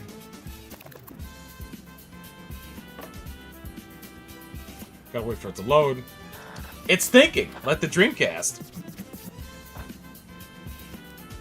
Cool.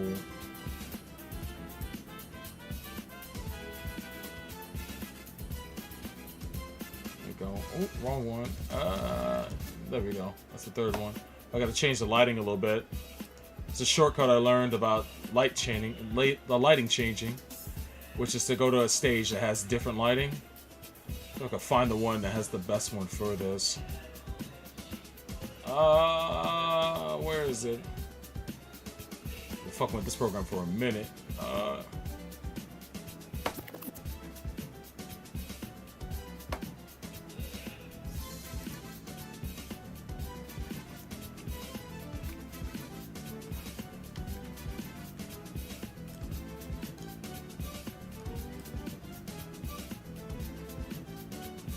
I got no sky.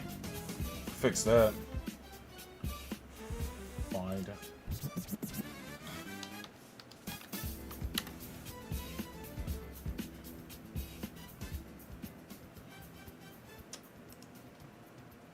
Alright, cool. Still no sky because I gotta change the lighting. Oh. Alright, there we go.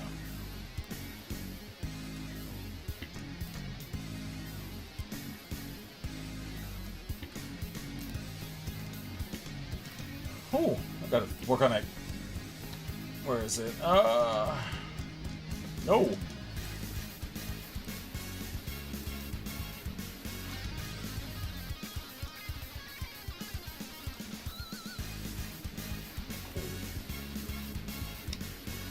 Well, usually I drop out the background, but the lighting stays, so that's pretty cool. Got a bunch of spotlights on the characters too. Yeah, load up a different one. I don't think I ever did this in that way. Let me check here. Load. But I could take these characters and take them out of this program and put them into Blender, and then start to do really big things with them. So that's ultimately the goal. Let me get my camera back up. But now I can't find it. So fuck me. There we go. I think that's it. No, it's not. Oh, is that it? Okay, it is. Bam! Alright, cool. That's what's up. The ladies of the gun show, hell yeah. Let's see here. Did I load it up? Alright, cool. Alright, cool. That was chugging. It got too many models on this on the screen. Let's see here. Keep yourself alive. Those dots are like motion points you can adjust on some of the characters. It's wild though. There you go. It's jittering so much because I got too many characters on the screen. If I take some off, it runs a bit smoother. Let's see. Oh, I forgot. There you go. Yeah, now it's smoother. Gotta have Nova on here too.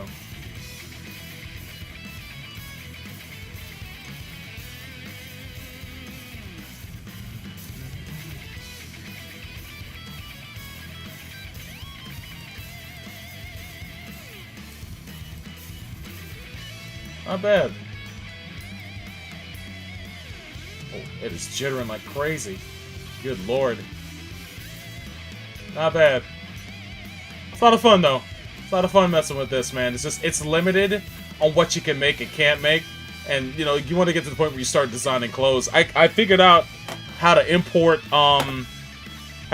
textures and designs into them. So that's why you see some of the characters with like stuff on their clothes like WSNK, the future is now.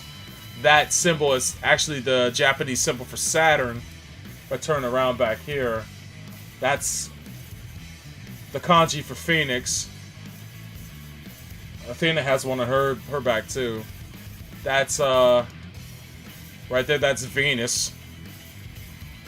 And then Night, if I go over to him, that's Mercury right there. And then if I drop Nova out of sight, that's the male kanji for Phoenix right there. Made all that.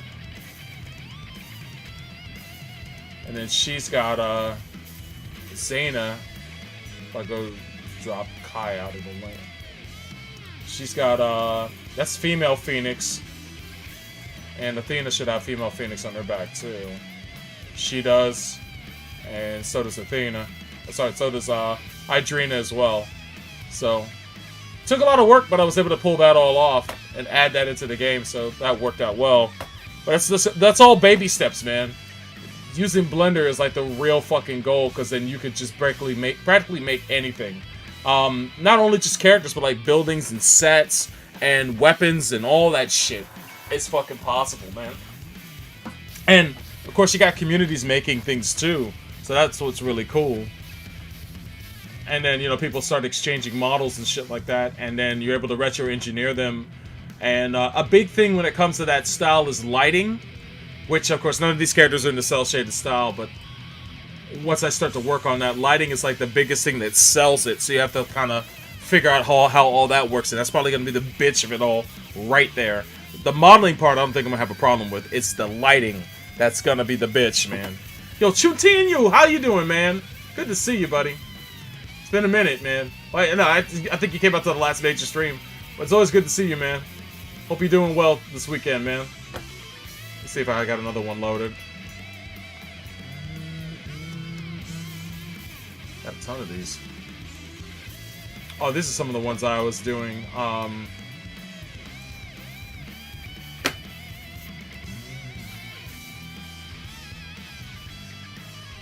Does it matter the lighting? Absolutely. Absolutely. There's settings you put into that, but you have to also set up lights at certain angles and then like have them do different things and all that shit. So I don't know the science behind it, but there's plenty of tutorials that show you how to do it.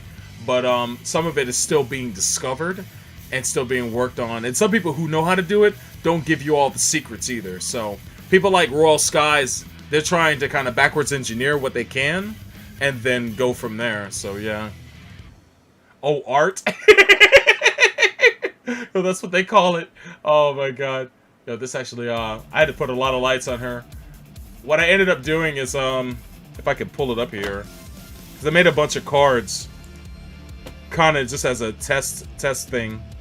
I'll pull up another screen here if I can. Let's see here. I gotta pull up the little thing first. Custom cast. Oh, no. There we go. Jesus Christ. You loading? Good shit. Thanks for taking 10 years. Alright, there we go. Alright, there we go. And then it opens up. Okay, so I made these cards.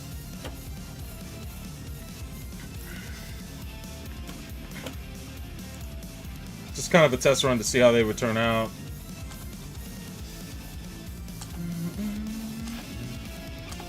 And as you can see, this initial model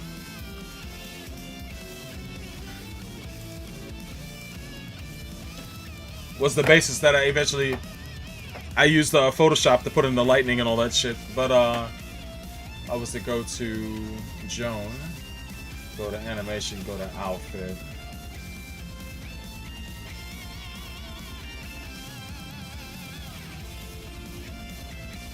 God damn. That was a lot of that. Oh shit, maybe too much.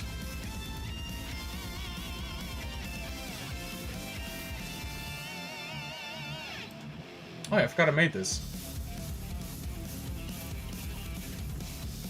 I made a Kai Kisuke type shirt with the hope from Kai's belt on her, because she uses lightning, so it's just like a little homage. This right down.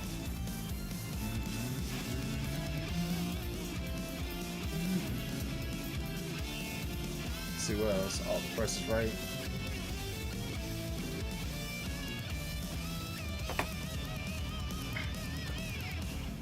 Yeah, all sorts of outfits that you end up customizing throughout this program. It's actually pretty cool, man. I like it a lot.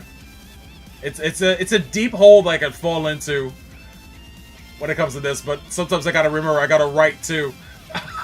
Otherwise, ain't shit moving forward. This one's a deep cut, but the Extensive Enterprises was a fake business in G.I. Joe, which was actually run by Cobra. There's no lights on the back, so you can't see the Cobra thing, but if I fix the lights here, character lighting. There we go. Lighting effects. Where is it? There we go. Spotlight. Turn off these lights. Well, that's already off. That's on. There we go. Oh. What's the next one? Oh, there we go. Turn that one off. There we go.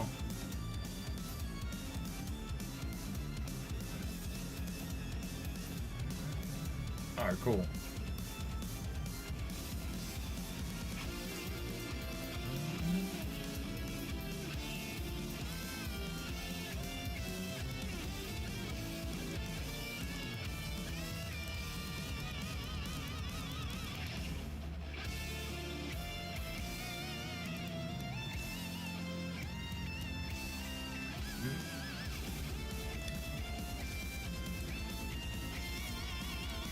That's not too bad. It's a little bit too dark. But let me see what else do I have. Load. Ooh. The Athena one came out pretty cool.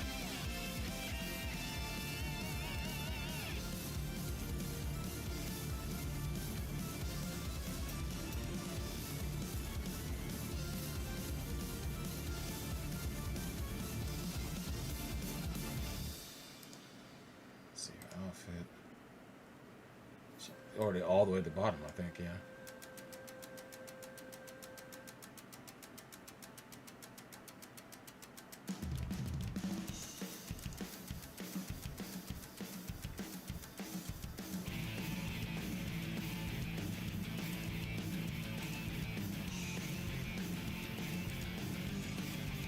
Was that Soul? I did one for her that was based on Soul Bad Guy, because she uses flames just like he does.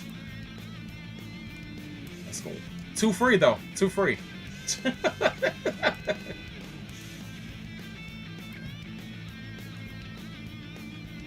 I had to Photoshop in the fire if I find the original picture that I photoshopped.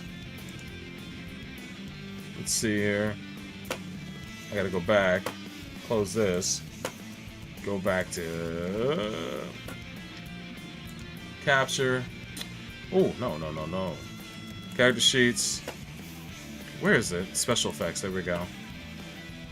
Let's see, with effects. Yeah. This is the test run with effects that I did in Photoshop. Let's see here. Oh no.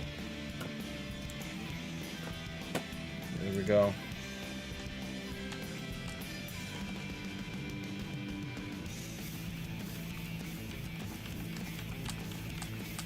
This is different variations.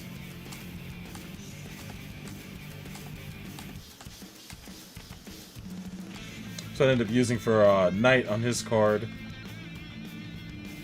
And that's what I threw together recently. We switch back though. I'll find those cards again. Oh god damn it, game. All right. The last thing I do before I go. Again, I just want to remind you guys tomorrow at 12. Today, later today at noon, Eastern Standard Time. We're going back into Super Robot Wars. So, Shuntin Yu says the one with your characters as a go piece of the board. Oh, you want to see that one? Yeah. Oh, you like that? That's cool. SBR, I like that banner you made. Oh, I'll show you. I'll bring that up in just a second. Oh, god damn it. Thank you very much, by the way. I appreciate you checking that out. Let's see here. Ooh, there we go. Adrena, Joan, Johan, her brother, Nova, Knight, and Ixa. And those are the main 7 characters. But some of the wallpapers I've been working on have been cool to work on too. See if I can get those pulled up here real quick. But yeah, thanks guys for joining me for this tonight, man. It's a whole lot of fun. This is nice to be able to get this out your system, man, because you work on something for so long and you don't really get to talk to people about it, so. But man, it's been my fucking obsession since 2018. Just trying to advance further and get this going. Where did I put it? There we go, wallpapers, CVS style collage. Alright, here we go. I gotta pull this up. I'll pull this up as well. There we go. There we go with that. And then I'll get it on the screen in just a second. I'm sorry about the wait. Supporting cast. I'll just put this back on here. There we go. I thought I had it. There we go. Alright. There we go, cool. So this is what you're talking about right here. I did this in the same, I was inspired by the cover of Midnight Marauders. With this, if you've never seen the cover of Midnight Marauders, it's an album from A Tribe Called Quest. If I pull it up here, Tribe, Midnight, M-A-R-A-U-D-E-R-S, cover, image, there we go. Alright, there we go. I'm pulling it up now. Damn, that's super small though. Let me see if I find a bigger size. There we go. Let's try it again. It's back one. It's one of the greatest hip-hop album covers of all time. And reason why is because everybody who was dope at the time was on this fucking cover. And let's go right. There we go. So that's it right there. You know, it's like all these cats are in the background. These are all members of different hip-hop groups that were friends of Tribe Called Quest. So that's MC Search from oh my god, what's the name of that group? Oh, how am I blanking on that now? Shit! Anyway, that's MC Search.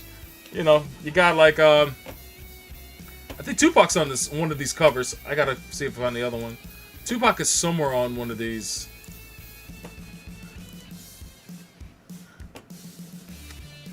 Proxy search again. Tupac is somewhere on here because Digital Underground is on this cover. Like all the members of Digital Underground. I'm trying to find Tupac. I know he's on here somewhere. That's the Far Side right here. Like 1, 2, 3, 4. That's well, these three are the members of the Far Side. I don't think that guy's a member. Nope. And there's Puffy right there. I thought Tupac was on this cover, man. He might be in the inlet inside because the booklet inside had more people in there as well. But yeah, man, I was inspired by this, and it led to me making this. If you don't know this already, like in the book I'm writing, there's a ton of musical references, including like album covers and shit like that, man. Bleach did that too, actually. Bleach did that shit. So yeah, this is that was inspired by that, and I did on the Go board because the colors of black and white also play a factor in the story too, as well. We played them out like Go pieces, which is the aesthetic I wanted to aim for. But then I took those same images and made these wallpapers as well. And then these are some of the wallpapers I've worked on since we started using Photoshop and that program I was showing you guys. This one also. This one. Okay, this is the one. I was messing with filters to kind of static out the characters, and then water paint the background. Except these characters, which are significant in the story. And then Danielle, some of her details. All this stuff you can find at VermilionRoyale.com, by the way. There's a whole gallery you can go to and check them out if you have time. There's also a 4-coma comic that I did as well to kind of introduce the characters, and I'm going to be making more entries to that to kind of explain other things as well. Nova, and then Knight. One of the first characters you're introduced to is him and Joan. These two work together. And then Ixa, who's the main antagonist of the first episode that I wrote for the first book. And then Nova and her crew. Just made this the other day. And then this one. Like how this came out, I had to render Nova separate and then put her in black and white, because in the story she's believed to be dead. But that's where she would be if she was in that picture with the rest of them. And then this one, where the whole rest of the cast is phased out, but Nova stands there solidified. And then it's the reverse right there. And then some of the supporting cast. And then some of my lighting special effects work I was working on to see how that came out. And that's about it. I have some other stuff that's older, but some of the newer stuff, man. But regardless, still a work in progress. Still got work to do. Still got things to finish. Still got things to learn. And more stuff to write. So, I'm gonna stay at it, man. That's what brings me joy, man. Besides streaming with you guys and my marriage. But it keeps me up till wee hours of the morning working on this shit because of all the stuff that's involved. So it is what it is, man. But I love you guys, man. Thanks again for being a part of this as always. And tomorrow, or in a few hours yet, we'll be back with Super Robot Wars right here on the channel, twitch.tv/FightersReady, and of course youtube.com/GundamMHQ will be the YouTube outlet for this.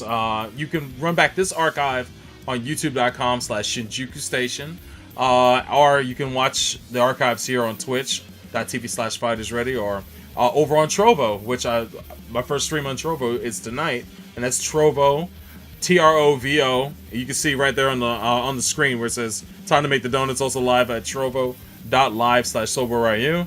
That's the new channel that I opened up there. It's kind of like a backup stream. I'll stream there just to see if there's any activity or whatnot, but it's not necessary to go to at the moment, but it's good to know, just in case some shit. Yo, Mal says, I like how he slipped in the marriage at the end. Yo, I see you, Mal. How come that didn't show up in the chat? What the fuck? Man, that's what's up, though. Props to you, sir. Mal also has a Trovo channel. That's Trovo.live/ESKAY_09. Go there and hit that follow button on his channel. Let me do that right now. I think I did already, but never hurts to check. Let's see here.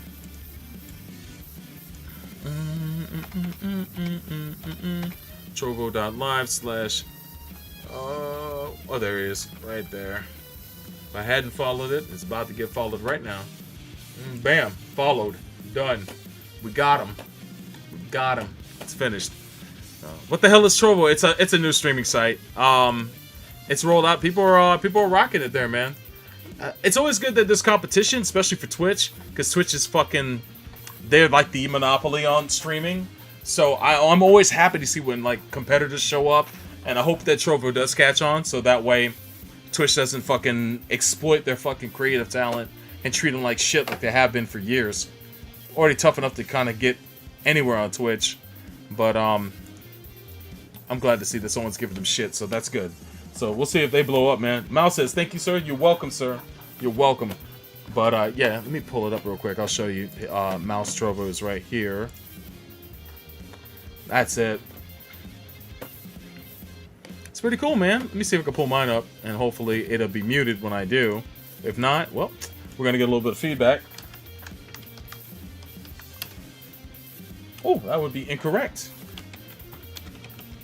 Let me try that now. Cool. Don't know if anybody's here is watching besides Mal, but that's it right there, man. The streamception right there. Let's get out of there before I break my computer in half. Does not compute. Feedback, you're great. Yeah, it was muted. Gratefully so. If it wasn't, I would have heard the feedback as well, so it wouldn't have been a problem. I'd have muted that shit quick. But yeah, man, that's it, man. I'm gonna go ahead and let's set you guys free, man. If you like what you see, if you're watching the channel for the first time, consider hitting the follow button here, or even subscribing with your Twitch Prime if you're watching on Twitch. If you're watching on YouTube and you like the video, hit the thumbs up. If you like this content, let me know, because I'm going to try another one of these in the near future and go with that.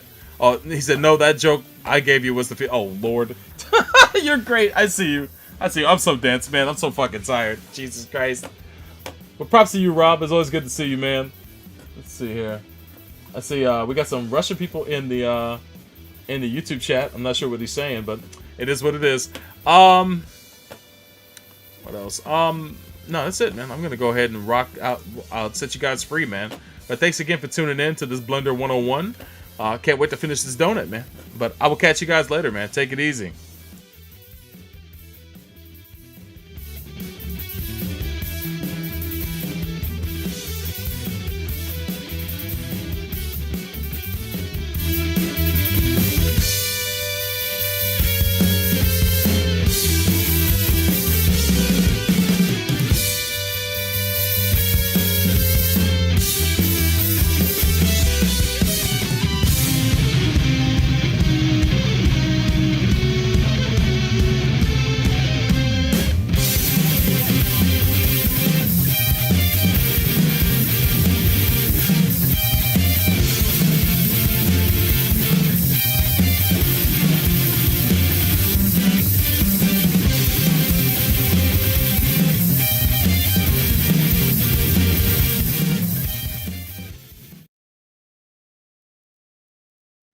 So it's been a lot of fun, but, well, I guess that's all. I don't wanna go alone without you. Wish I had someone to come and take me home like you.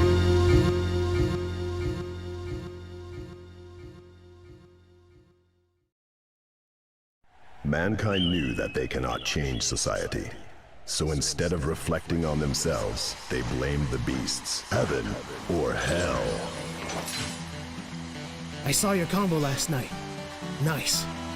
Thanks. Took me about 2 hours to get. Now show me the damage on someone other than Chip!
Jazz win this one. What? Bro, what are you talking about, man? Bro, I'm out, man. That nigga's tripping.